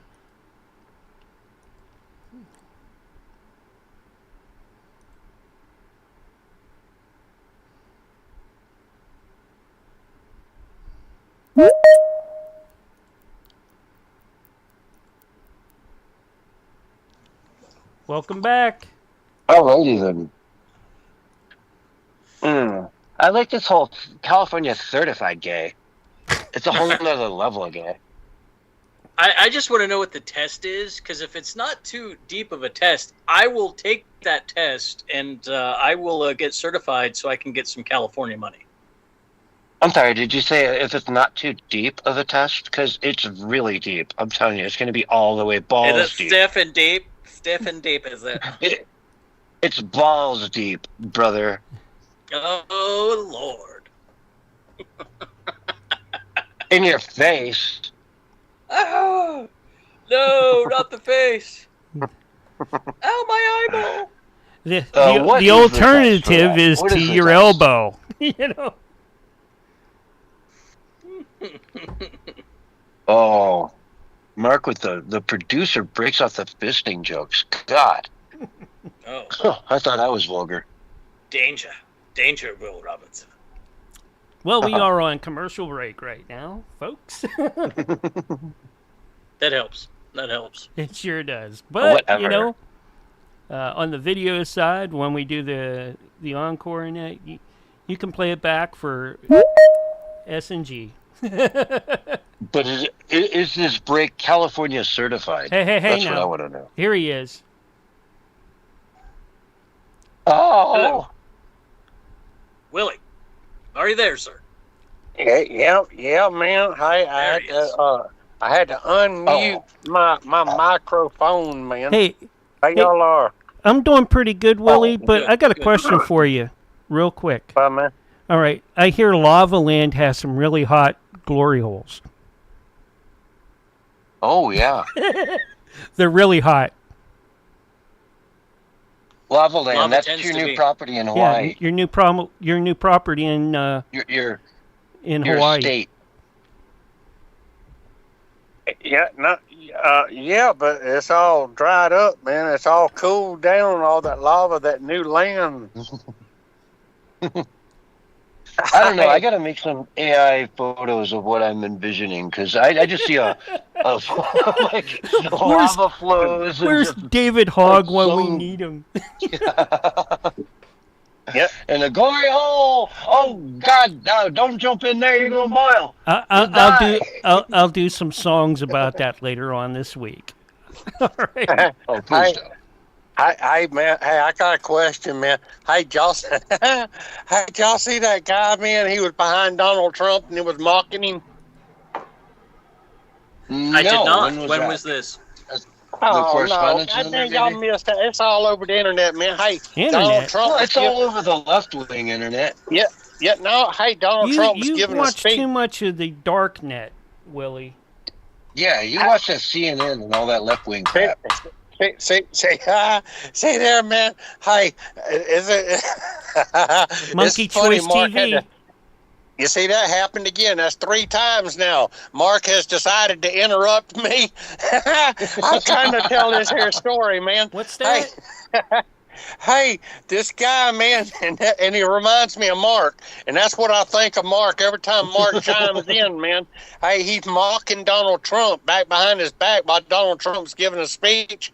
Hey, it turns out this is a 20-year-old college student, and he was doing an impression of Donald Trump behind his back. He was waving his hands up in the air, and he was mocking him and moving his mouth and everything. And he said, no, I didn't mean no disrespect. He said, I was just having fun. He's like some high school graduate, just started college, and y'all need to look it up, man. But he's sitting there mimicking Donald Trump. That's what I do whenever Mark starts talking, man. I'm like mimicking. There he is. I'm like mimicking Willie, Mark. Willie, He's like, Willie, it's the show host here. I got an idea for you, right? Yeah, your got your name's warm John hot dogs. Gold, ain't it? You got your worm hot dogs, right? You're selling them in Europe. They're a big thing. Now, everybody in Europe is craving what? One thing they can't get enough of right now, right? Ranch dressing, right? No, So you're going to inject the ranch dressing into your hot dogs for export to Europe. And they're going to love them. Hi. 30 seconds, folks. 30 seconds. And then what happens when they bite into it? Come on now, tell me. It's going to squirt. That's what you're getting to, man. You're a pervert. True. It's going to squirt. Yeah, you're a pervert. That's exactly what you was thinking. And here's your countdown. 5, 4, 3, 2, 1, and you're back live and on the radio side for the second hour right now. Hello, everyone, and welcome back to the Censorship Sucks Roundtable Radio Show Sunday Night Edition for July 26th, 2026. Man, we are heading up on August. Gosh, I got to check the calendar and see if Brent's going to be here, this Wednesday or next Wednesday. But yeah, Brent Hamachek comes in on the first Wednesday of the month, man. It could very well be the first on Wednesday. But I'll tell you what, tonight we've got an entrepreneur from Florida who has figured out a way to really take advantage of this trend from the World Cup, man. Everybody was going crazy coming over here to America, discovering ranch dressing. And it's been such an incredible, it's a ranch dressing, no big deal. And they're just loving it. They're like, wow, this is the greatest stuff. You see people bringing home like 6 bottles of it in their suitcases. So this is a magnificent, huge trend where millions of dollars are being made in the European markets. And our guest tonight, his name is Willie from Florida, has discovered a way he's already exporting hot dogs into Europe. So what he's doing is injecting ranch dressing into his worm-based hot dogs that are now going over to Germany and to France and to England and to all over Europe. They love it. Eastern Europe loves these things. He's selling millions of them, making a fortune. Willie, tell us about your warm hot dog, explosion. How is this going for you, man? Yeah, man. Hey, and I don't call that a proper introduction neither, man. Hey, I am Willie from Willie's Worm Farm down in Waldo, Florida, and Willie's Crick Emporium up in Sandy Run, South Carolina. Hey, man, I sell worm hot dogs and pea jugs too. And he's talking about these ranch dressing hot dogs, man. Hey, a filler is what it is. And not only is it tasty and delicious in my worm hot dogs, man, it is a filler, which means I don't have to have as much hot dog. I just fill it with this cream, man. Hey, it's a squirty cream. They bite into it. They bite into it. It squirts all over the place, but it's a filler is what it is, man. So I ain't spending no more money on this ranch dressing, man, and I just squirt it in the hot dog. It's pure profit. Yeah. Hey, I'm telling you, man. Hey, it's something else, man. You got to have ideas. You got to have ideas. Anybody out there, Jinx. You got to have ideas, yeah. Jinx. Yeah. Buy me a Coke. Yeah, hey, that's just like all that extra land they got over in Hawaii, man. Hey, these volcanoes, they spewing out lava, man, and they sputing. Is that a word? Hey, something like that. Hey, they spewing out lava, man, and they're making new land. Hey, and I done laid claim to some of that land, man. Hey, I'm gonna call it a Willie's Lava Paradise. Look at here. How you got to have ideas? Hey, I come up with that idea on my own. I mean, somebody else come up with it, but I'm going to pretend like it's mine. And, if I say it first, it's my idea. And the person that come up with it, well, he don't get no credit for it because I said it first. Okay, yeah. Works for Elon. Yeah, no, hey, but it worked for a lot of folks, man. It worked for that dude that runs Facebook. That wasn't his original idea. Yeah, I'm telling you, man. Hey, all these people, what they do is they steal other people's ideas, is what they do, man. Hey, but I come up with some ideas for a movie, man. Hey, we're gonna run this movie. Hey, and it's called and I got 2 different versions that I'm working on, man. Hey, the one is called The Princess of Waldo. The Princess of Waldo, and these are brothers named Prince, man. Hey, and they got them an airboat named the General Patton, and they go around hunting gators, but they hunting gators without tags. They look at the gators are supposed to have tags, like down in Florida, man. And if they find one that ain't got no tags, they can take it, and they can they can. I'm trying to think of a pretty word to say without. Well, I'm just gonna go ahead and say it. They can slaughter it. Yeah, we use that word, man. They can slaughter it, and they can get all these gators. But then they got this game warden. No, Hey, and then the storyline goes, there's this game warden, and his name is Lesko R. Train. And Lesko R. Train is always after these brothers called Prince. And I thought about calling them something else too, man. Hey, but it's called the Princes of Waldo. And hey, you talking about ideas? Hey, that's a good movie line right there, man. About sounds like these a Dukes fellas. of Hazzard ripoff. I'm just saying. No, who? What? It does. No. This is all something different, man. Dukes of Hazzard ripoff with a Pinto instead of the General Lee. Yeah, no. They got them. I thought it was an airboat. Yeah, I thought it was an airboat. Yeah, it's an air. Hey, they do drive a Pinto though, man. They got It's got a Pinto engine. Yeah. Hey, look at him. See there? You getting on board, man. Hey, but don't expect me to give you no what they call revenues from it, man. Hey, look at him. Hey, here's something else I want to know. Hey, did y'all see that video, man, where Donald Trump falling down? No. Donald Trump fell down. No, I didn't see him fall down. Hey, that's all over the internet too, man. Donald Trump fell down, but I figure y'all seen it because I was going to tell y'all that video that y'all seen of Donald Trump falling down, it wasn't true at all. It's all AI, man. AI, AI lies, and people sees this stuff, man, and they believe it. And it's like I'm telling you, man. Hey, I used to be a proponent. I used to like Tickum Talkum, man. I used to get my news from Tickum Talkum. I'm telling you. Hey, but anymore, it's like 99% of everything you see, man, is AI fake. That's all there is to it, man. Yeah. It ain't nothing but a bunch. I was talking about this on Wednesday night. I was like, I'm so sick of my YouTube feed I get sucked into all these AI videos. You know, it's crap.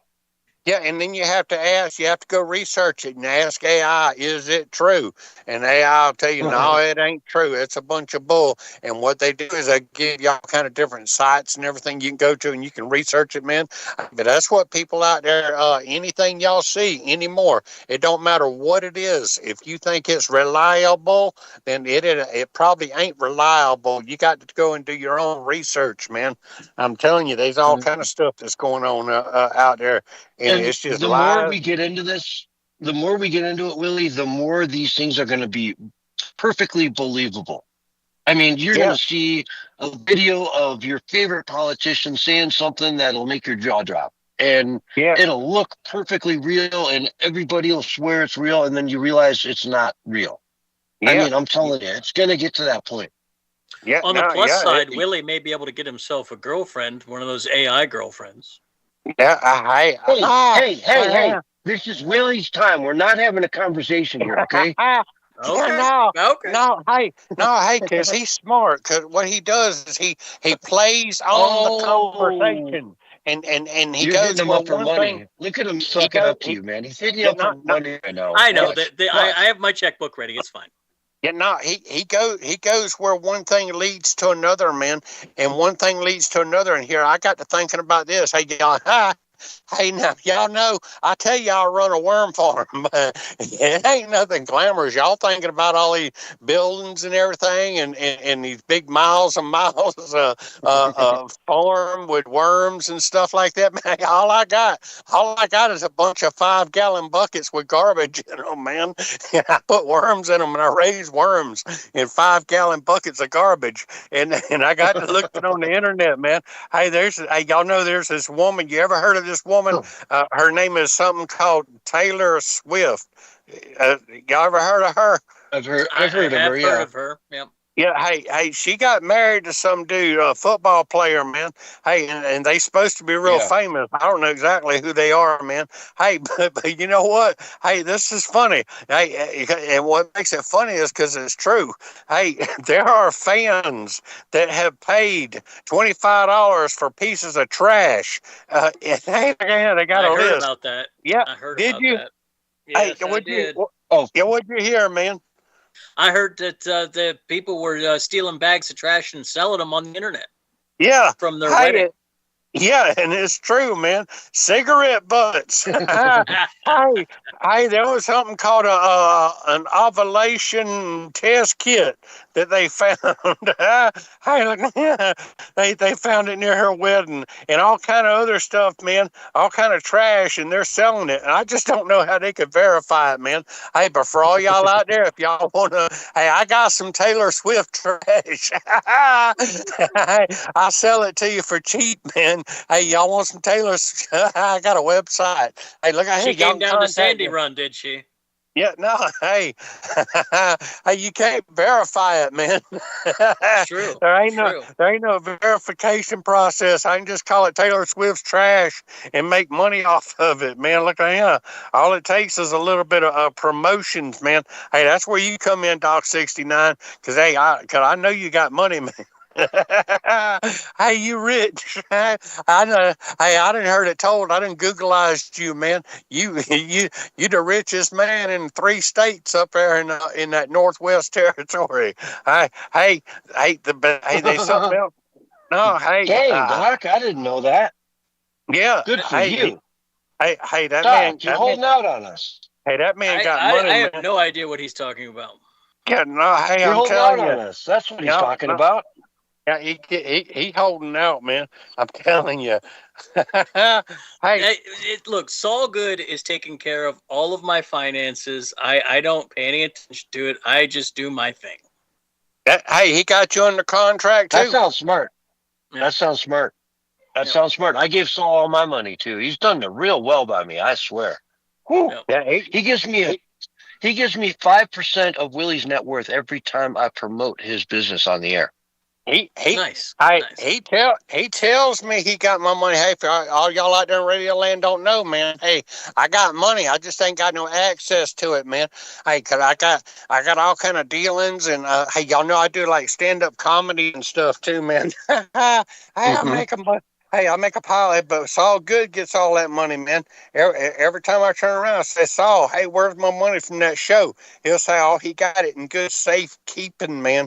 Safekeeping's what he calls it. And I'm driving around in the Pinto. Aunt Mama Lou done run off. She done run off with Saul Good, and I don't know what all that they're doing, man, but I ain't seen a penny of all these makings that I've made, man. But Saul Good, he says it's all. Hey, I got a question for you. Hey, y'all, I'm going to direct this at one of you each. Look at here. Hey, Doc 69. Look at him. Hey, I'm doing this for a reason, man. Hey, they got a preacher out there, and I think it's out in Texas, and his name is Joel. You know who I'm talking about? Olstein. Yeah, I know who you're talking about. Hey, spell his last name. Spell his last name. Olstein.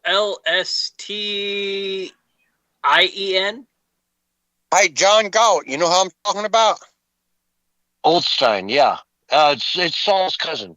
Spell, hey, I ain't joking, man. Hey, this serious stuff, man. This ain't got nothing to do with no Saul Good. I want you to, hey, Joel all right, you know what? Yeah. You don't get to play, man. Mark, hey, Mark, what's his last name? I don't know.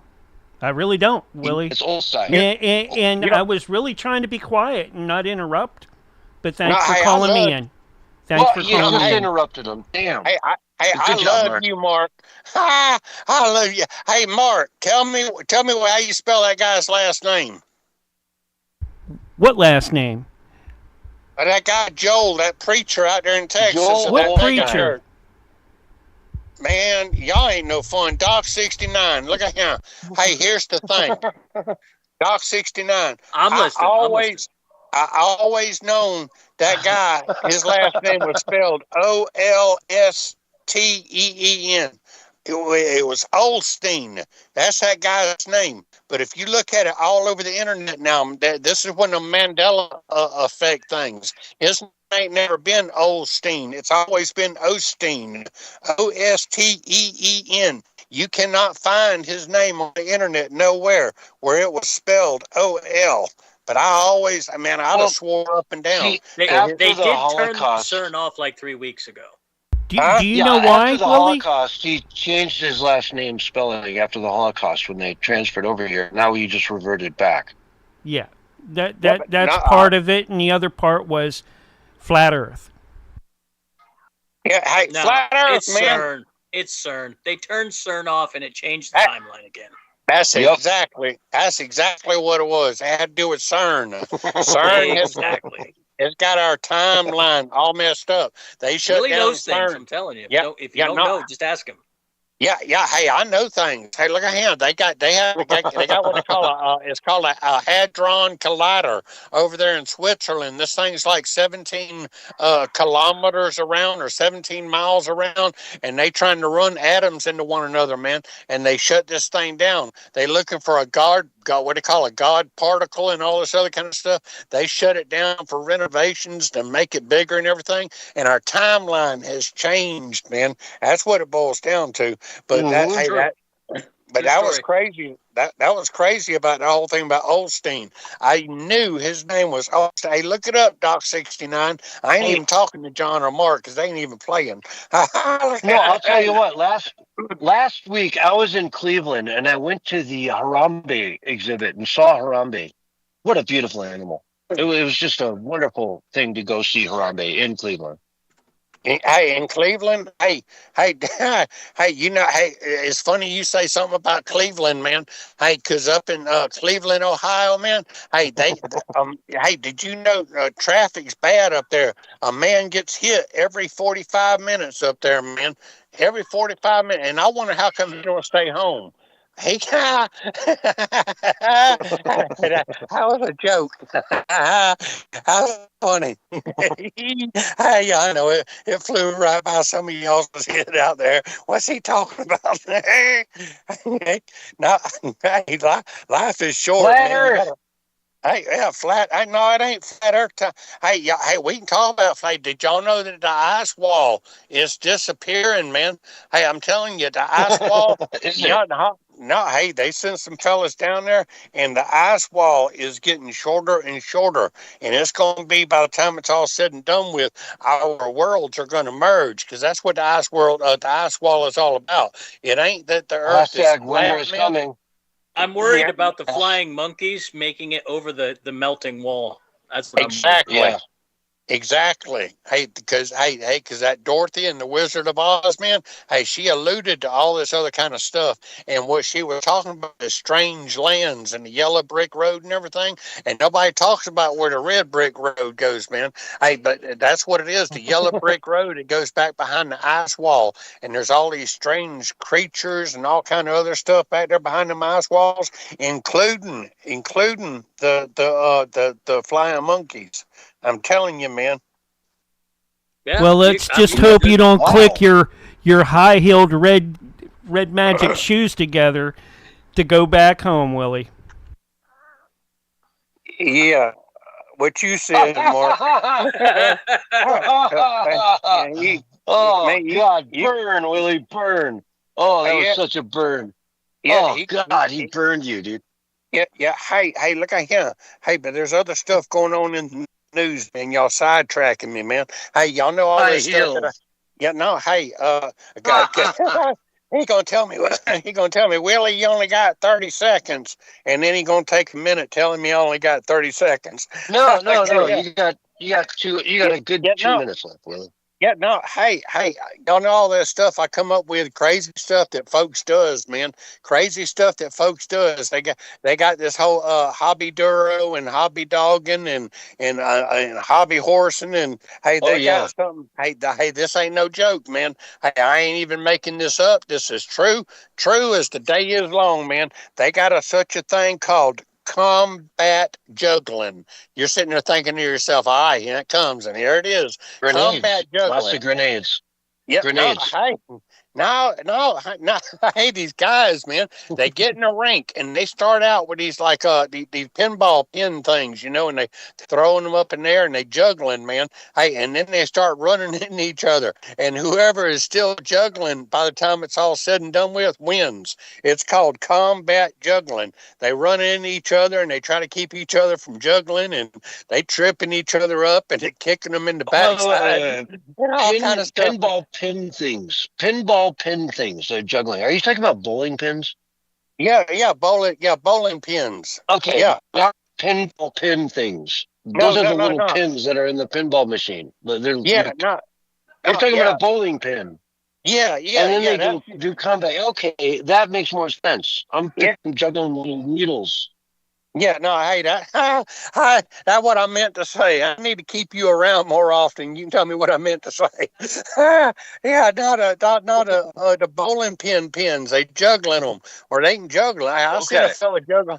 I seen a fella juggling chainsaws one time, man. I bet you that got y'all revved up, didn't it?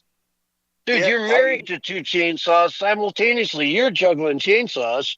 How's your marriage going, by the way? Yep. Hey, I've been looking at another chainsaw too, man. I want to have a threesome. That'd be called a foursome, wouldn't it? I got me 3 chainsaws in me. Hey, no, but y'all look it up. Hey, I ain't even lying, man. Combat juggling. That is a real thing. I ain't making it up, man. And they run into each other. Yeah, it's real. See that? Right. He Googleized. Yeah, it's real. But what is also real is the clock, and we are plumb out of time. We'll be right back after these messages with more of the Censorship Sucks Roundtable Radio Show. Flat Earth, man. Hey, look at him. You got it. Man. You nut. You got it.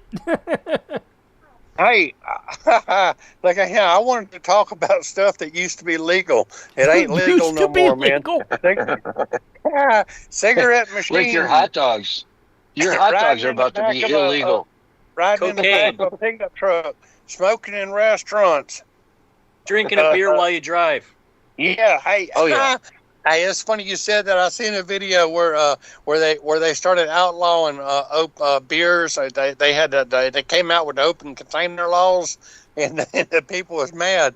They like next thing you know, they ain't gonna let us. I mean, what's wrong with a man after a hard day's of work? I love that video. Car? I love that. Yeah, you seen that one? Drinking him a cold beer. He's like, "Oh, what's this world coming to?" Next thing you know, they're gonna make everybody wear seatbelts. And the one lady was like, "It keeps going this way. Everybody's gonna be communist." Yeah. Right. Oh man. Oh, dude. Willie, when are you going to do, you might be a worm farmer? When we come back. Huh? Wow. I was interrupted by my producer. Sorry. Let's talk about Elon Musk when we come back. Now, you can ask Willie about being a worm farmer, which you had to interrupt me to say. Yeah. Yeah. Elon Musk. Because that's way important. Yeah. Willie, what's up with your worm farm? I love the idea of your little hot dogs with ranch dressing. I mean, I literally... Yeah, I was going to say, they plump when you cook them, and then, they're done when they squirt ranch dressing on one end. Yeah. But you said, no, you bite in them and they kick you in the face. That was even better. Yeah, I come up with that idea all on my own, man. It's a great idea.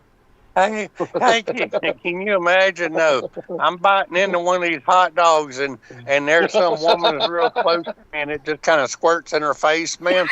I just don't get close to nobody. I guess it'd be real hot if they were jalapeno ranch, right?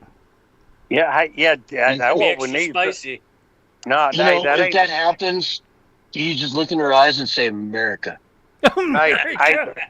Hey, that ain't the correct pronunciation. They're jalapenos, man. Jalapenos. Yeah. Jalapenos.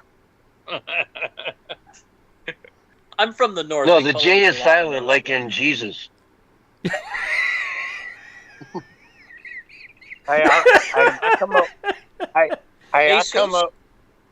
I come up with another idea too, man. Hey, demolition bikes or demolition motorcycles. Can you imagine, like they do these demolition derbies, but people are riding motorcycles out there in an arena and they're running into each other? Hey, people pay a lot of money to see that. Come on. It wouldn't last very long. You need several heats. Hey, Willie, Wobbly in chat wants to know, did you hear about the man who dipped his nuts in glitter? He said pretty nuts, right? Anyways. That's funny right there. That's funny right there. I don't care who you are.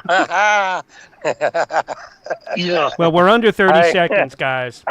Hi, and then, hey, Mark, how'd you get that glitter on your chin, Bo?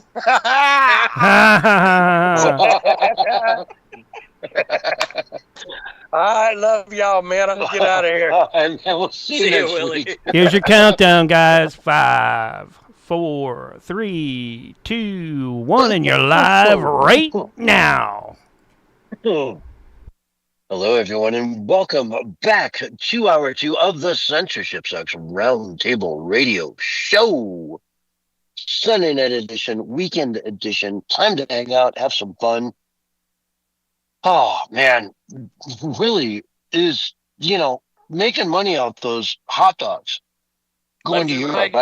Hand over fist. I love it. I'm telling you. Injecting them with ranch dressing. Now, see, even in America, as long as I've lived here, I've never had a hot dog with ranch dressing injected into it. But they're loving that in Europe, I guess, Yeah, well, I mean, it is Europe. They do like the cream. Oh, well, they're just getting used to ranch dressing too, and it really is a beautiful thing. Now, for me, I'd rather have maybe a horseradish sauce injected into my sausage, right? I don't want anything injected into my sauce. Oh, wait, we're still talking about hot dogs. Never mind. Well, cheese, jalapenos.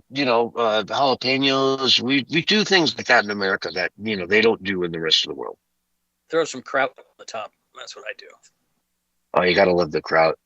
Man, my only problem with kraut is it's just the love-hate relationship because it makes me very gassy. That is it's common occurrence. Common occurrence. And I used to be able to eat it with impunity, and nowadays when I eat it, it's just it's a situation I wouldn't put my worst enemy through. Now, makes Blue run for the hills, does it? My dog Blue, no, she likes she agrees with me that my farts actually smell really good.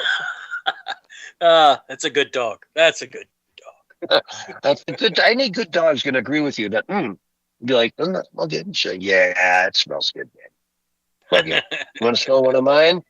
No, not really. No, mine smells good too, Daddy. No, I love my dogs. We all love dogs, but hey, enough is enough. There's got to be a level there where we call it quits. But let's go to Graham Planer up in Maine. Kicked off the ballot. Had too many women accuse him of rape. So he had to leave the main ballot as the senator up there. This is, again, the guy that had the Mein Kampf Töten, Hitler sort of Nazi tattoo on his chest. Yep. Democrat socialist, had all kinds of, issues. Now they replaced him with a new guy. And this new guy, let me step back a bit. They replaced him with a new guy. When I say they, I'm not talking about the voters.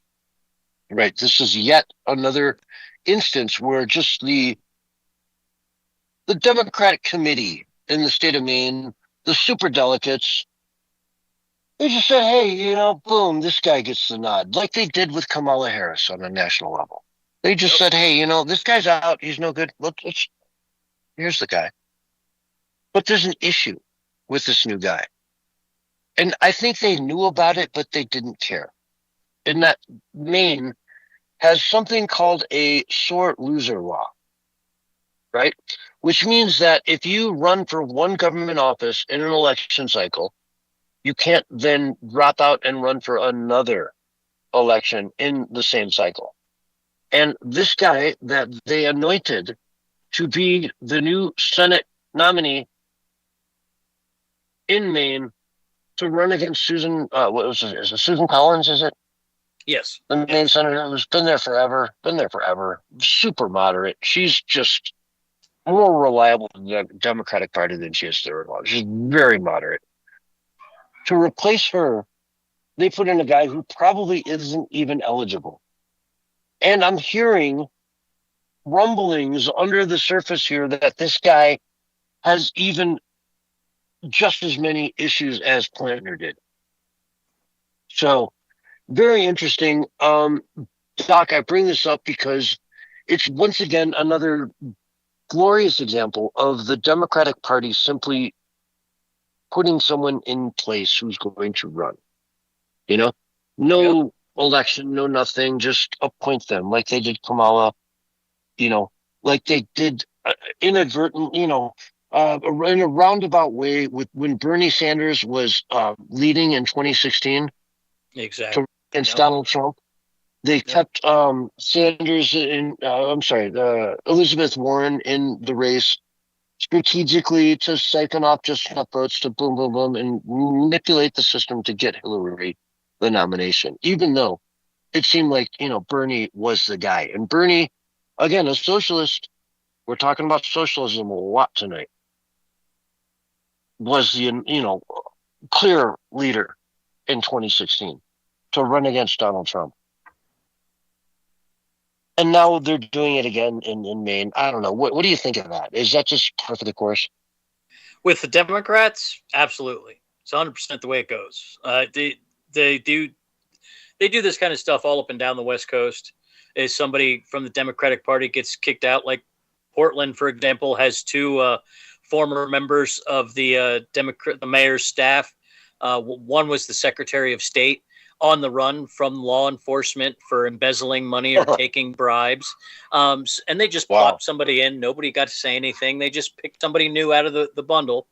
But they do this. The Democrats have no interest in helping the voter out.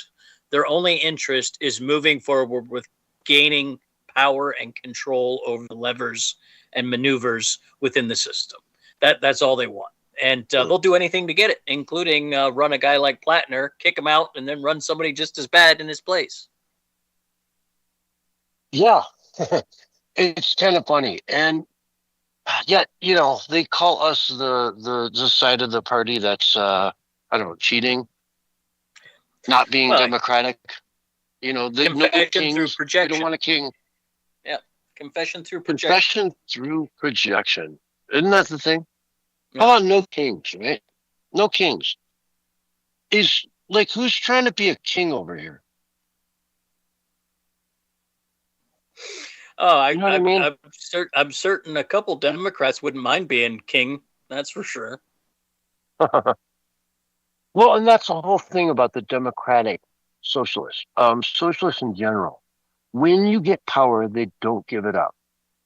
Right? They manipulate the whole system in such a way that the elections don't really matter, whatever, you call them Democrat socialists. But the democracy part, they don't care about whatsoever. It's just, Fidel Castro, how many elections has he won in a row with like 90% support? Maduro, on and on, right? Yep. I mean, the only way leadership changes once you go full communist is by somebody just underneath you taking you out. Or you die in office, and they'll do everything and anything to cling to power. And the Democrats are rolling with that same playbook. It's no wonder that they have been so infiltrated by these democratic socialists. I mean, because this playbook goes back all the way to the 90s when Clinton got in and he fired everybody and brought in all his own people. They staffed the entire White House, every executive position that could be filled with somebody who was loyal to the Democratic Party, they put in. That's where a big chunk of Obama's support when Obama was in office came from all those Clintonites that were put in the 90s, that were still in all these positions of power inside the internal workings of the government. I mean, this has kind of been the Democratic playbook for years, is to just go after power and hold it by any means necessary. Mm-hmm. Oh, absolutely. And it's been going on for, like you say, for a long time. But, we're about to cross a threshold here. Look at Vladimir Putin. I've been there, 20 years now? Like my whole life, pretty much. He's not going anywhere.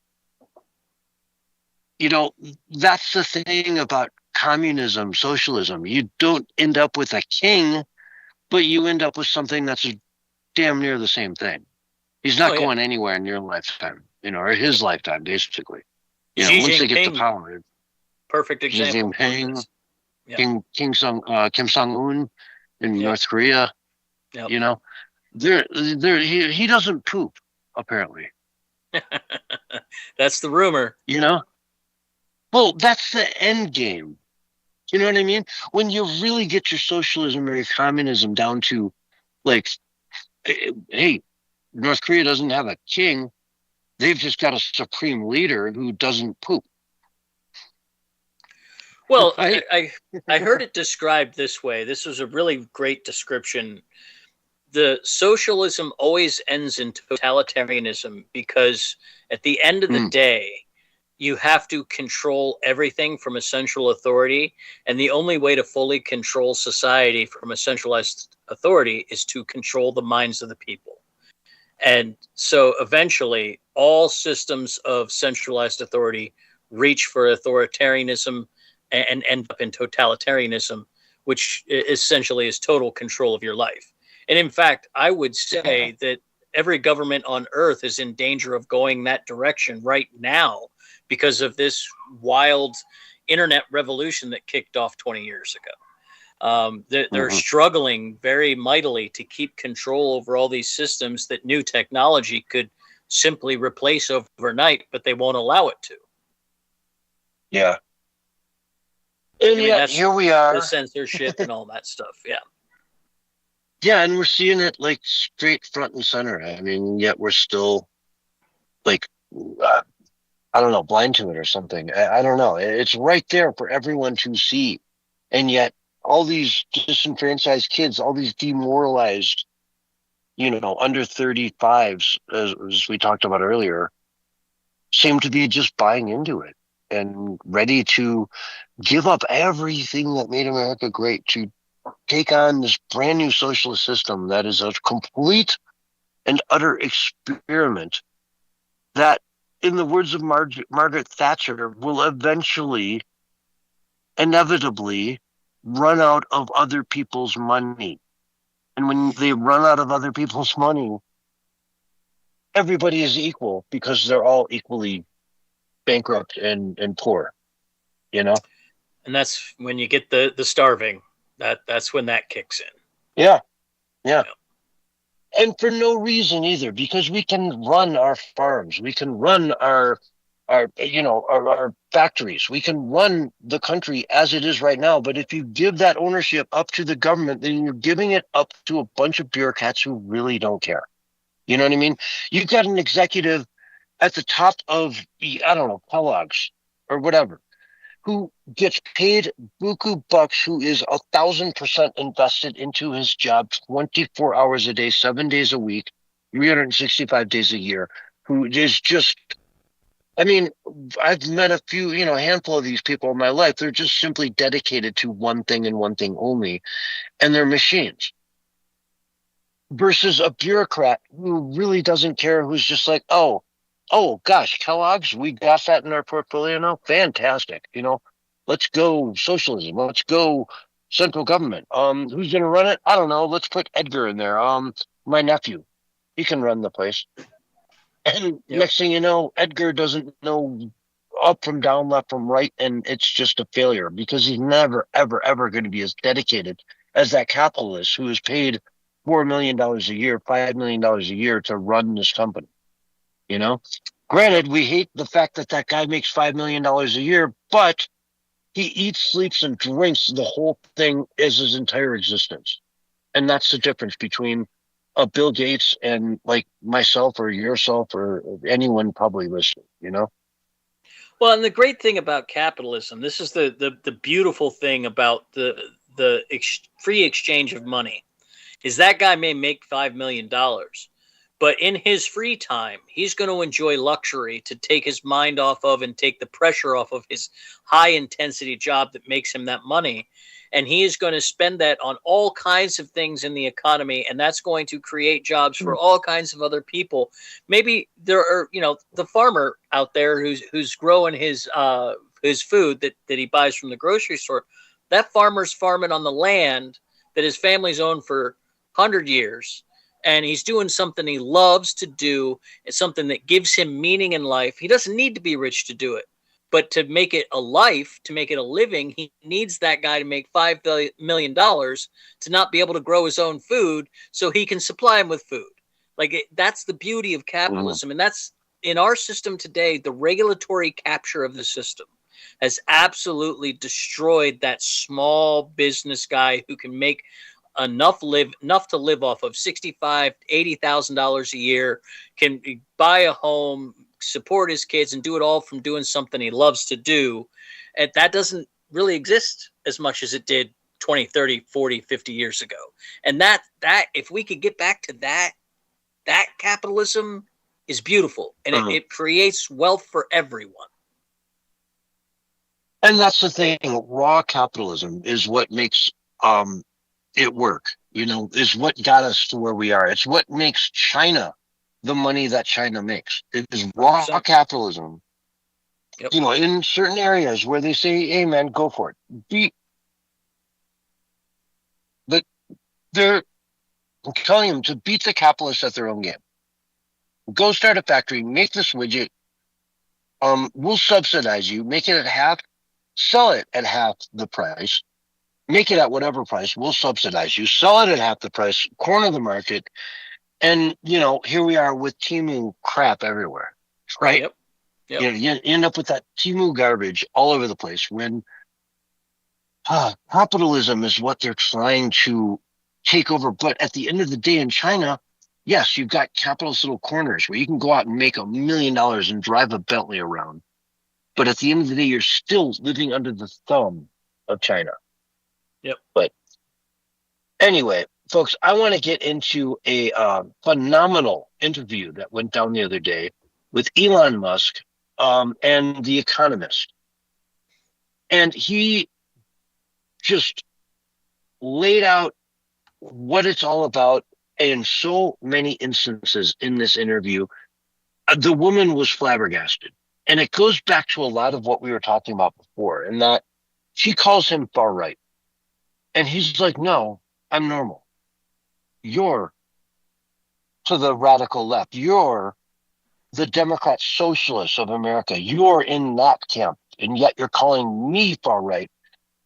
And you mentioned before that I've got 250 million followers. Yes. Does that make me radical? That 250 million people follow me? Does that sound like a radical? Or does that sound like somebody who's actually in touch with the people? You know what I mean? Yeah. It was brilliant. Let me play a clip here. Tell me what you guys think of this one here. With the normal people. What do you call the far right, mostly? The normal people. You can go back 10 or 15 years. These policies were completely. One of the tricks I think is Oh, it's cutting out on us. It's real choppy. Okay. Yeah. Yeah, sorry. He's saying to go back and listen to a speech from Obama and play it to people in Central Park, right? Here's, don't play it, read it to them. A speech from Obama, and tell them that Donald Trump said it.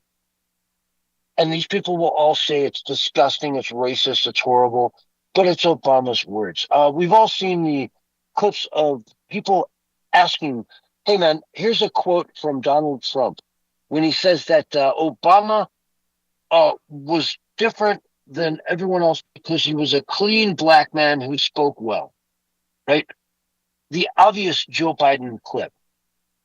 But they would attribute it to Donald Trump. And everyone would say, "Wow, that's the most racist thing I've ever heard." And then they say, "Well, Joe Biden said that." Right? Holy cow, he did? He's a clean black man who speaks well? Whoa.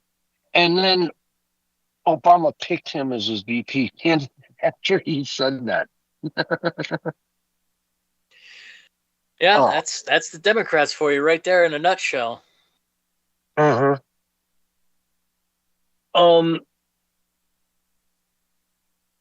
Either way, this interview with him on the Economist was fantastic.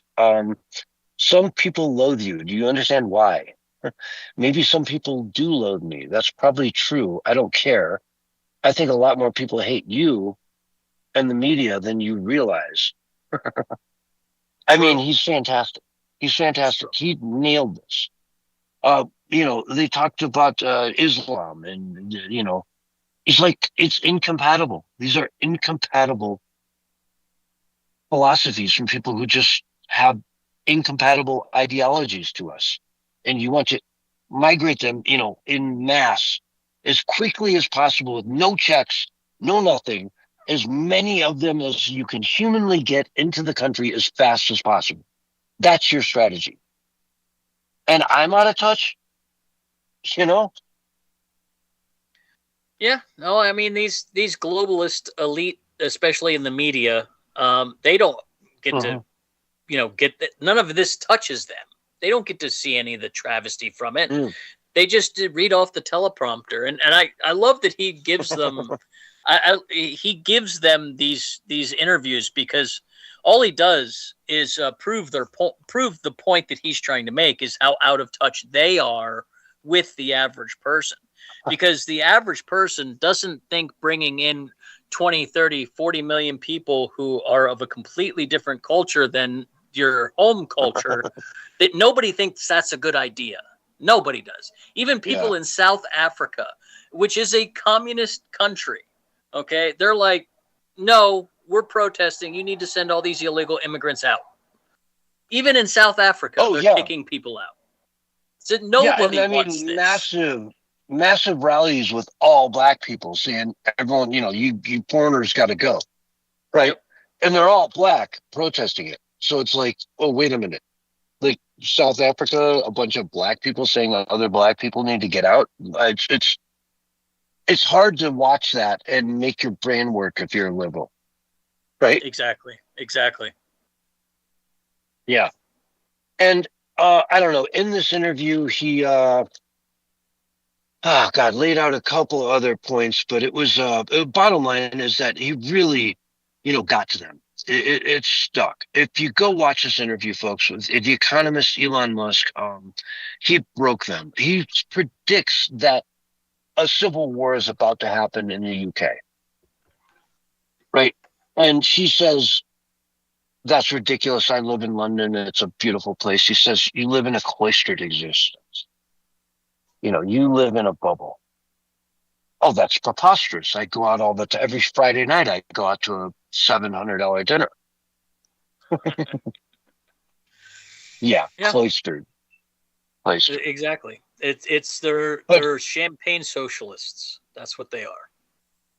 And so he's talking about, and I have talked about this recently as well, this revolution that's about to kick up in the UK. And I'm seeing more and more clips of people, British patriots, standing in their own cities where some foreigner comes screaming up to them, stop filming, you will go to jail, I will arrest you, it's illegal to film here.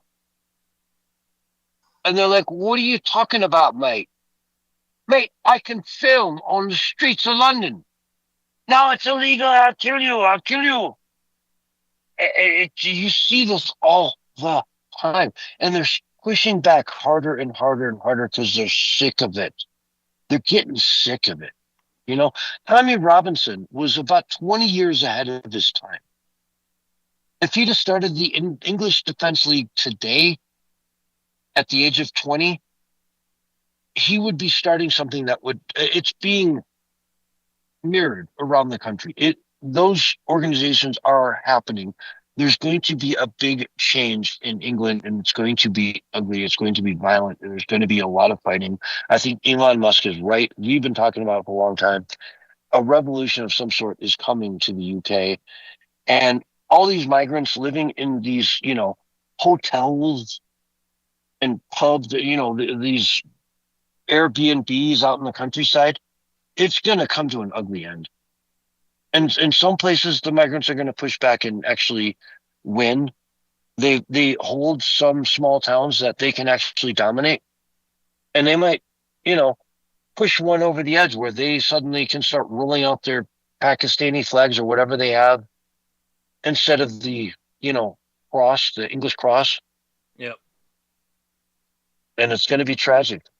Hell, I saw somebody the other day from a mosque recommend that England, to become more inclusive, take away the red cross on their white flag.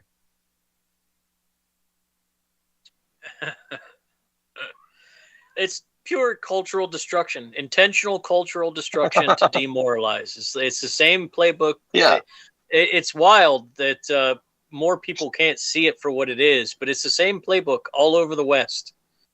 They're doing it everywhere. Yeah. He wanted it to have a white flag that just said England across it. He said that would be non-offensive. So you got a white flag, which is the surrender flag, that says England across it. And you're going to raise that instead of the cross, the red cross, I'm so wound up. I can't remember the St. George cross, unbelievable to be that blatant in your face. England, get rid of the red cross on your white flag and just raise the white flag, for crying out loud. The globalists in Europe would love nothing more than England to give up and join the EU. After they did Brexit, there's nothing that they would love more than that. And what better symbol than raising the white flag, right? I mean, it's these things don't happen on accident. These things are intentional demoralization campaigns. Whether the person that's actually perpetrating the effort, they may not be even aware of it, but the money and the funding and the direction that's behind it is absolutely intentional. And I think you're right. I think England is headed for some sort of violent conflict between Christians and non-Christians. But I think I think what will eventually push it to that point, it'll be if the Labor continues to do what they want to do with, squishing everybody's rights and freedoms and printing money. And it's not so much the Christians against the non-Christians. It's the Muslims against all the native Britons. You know what I mean? Their religion doesn't matter. The atheists, nobody wants to live under Sharia. So on that note, though, folks, we've got to end it here. DOCTORE 420. Go look him up. Just find him. He's everywhere. Folks, we got to end the show. We'll be back on Wednesday night with more from the Censorship Sucks Roundtable Radio Show. Thank you so much for listening. We'll see you on Wednesday. Great show, guys. Excellent. I'm going to go eat some like Jack, man. What's up? Yeah, I gotta arrange a time to talk with you. We just never talk outside the show. It's like, boom, the show's over and you just poof, So let's hook up somewhere around, okay? All right, hit me up on chat. Hit me up on chat. Okay, will do. I'll send you my number and we'll talk through that, okay? Alrighty, have a good one, man. Mark, thank you, Doc. Everyone, peace out. Who's listening? We all love you. All right. Well, I'm going to host us out to Adam Bombs. Adam Bomb, the Honky Kong. Honky Kong Adam Bombs.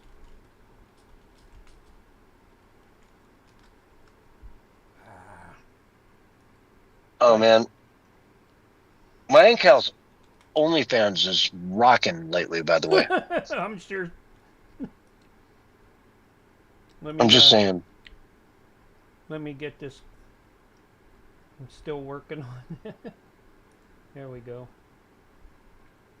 And I will catch up with you later on, John. Yep, I'm sure. Yep. But, she's Adam Bomb Waifu. Hashtag Adam Bomb Waifu. Go check it out, folks. OnlyFans.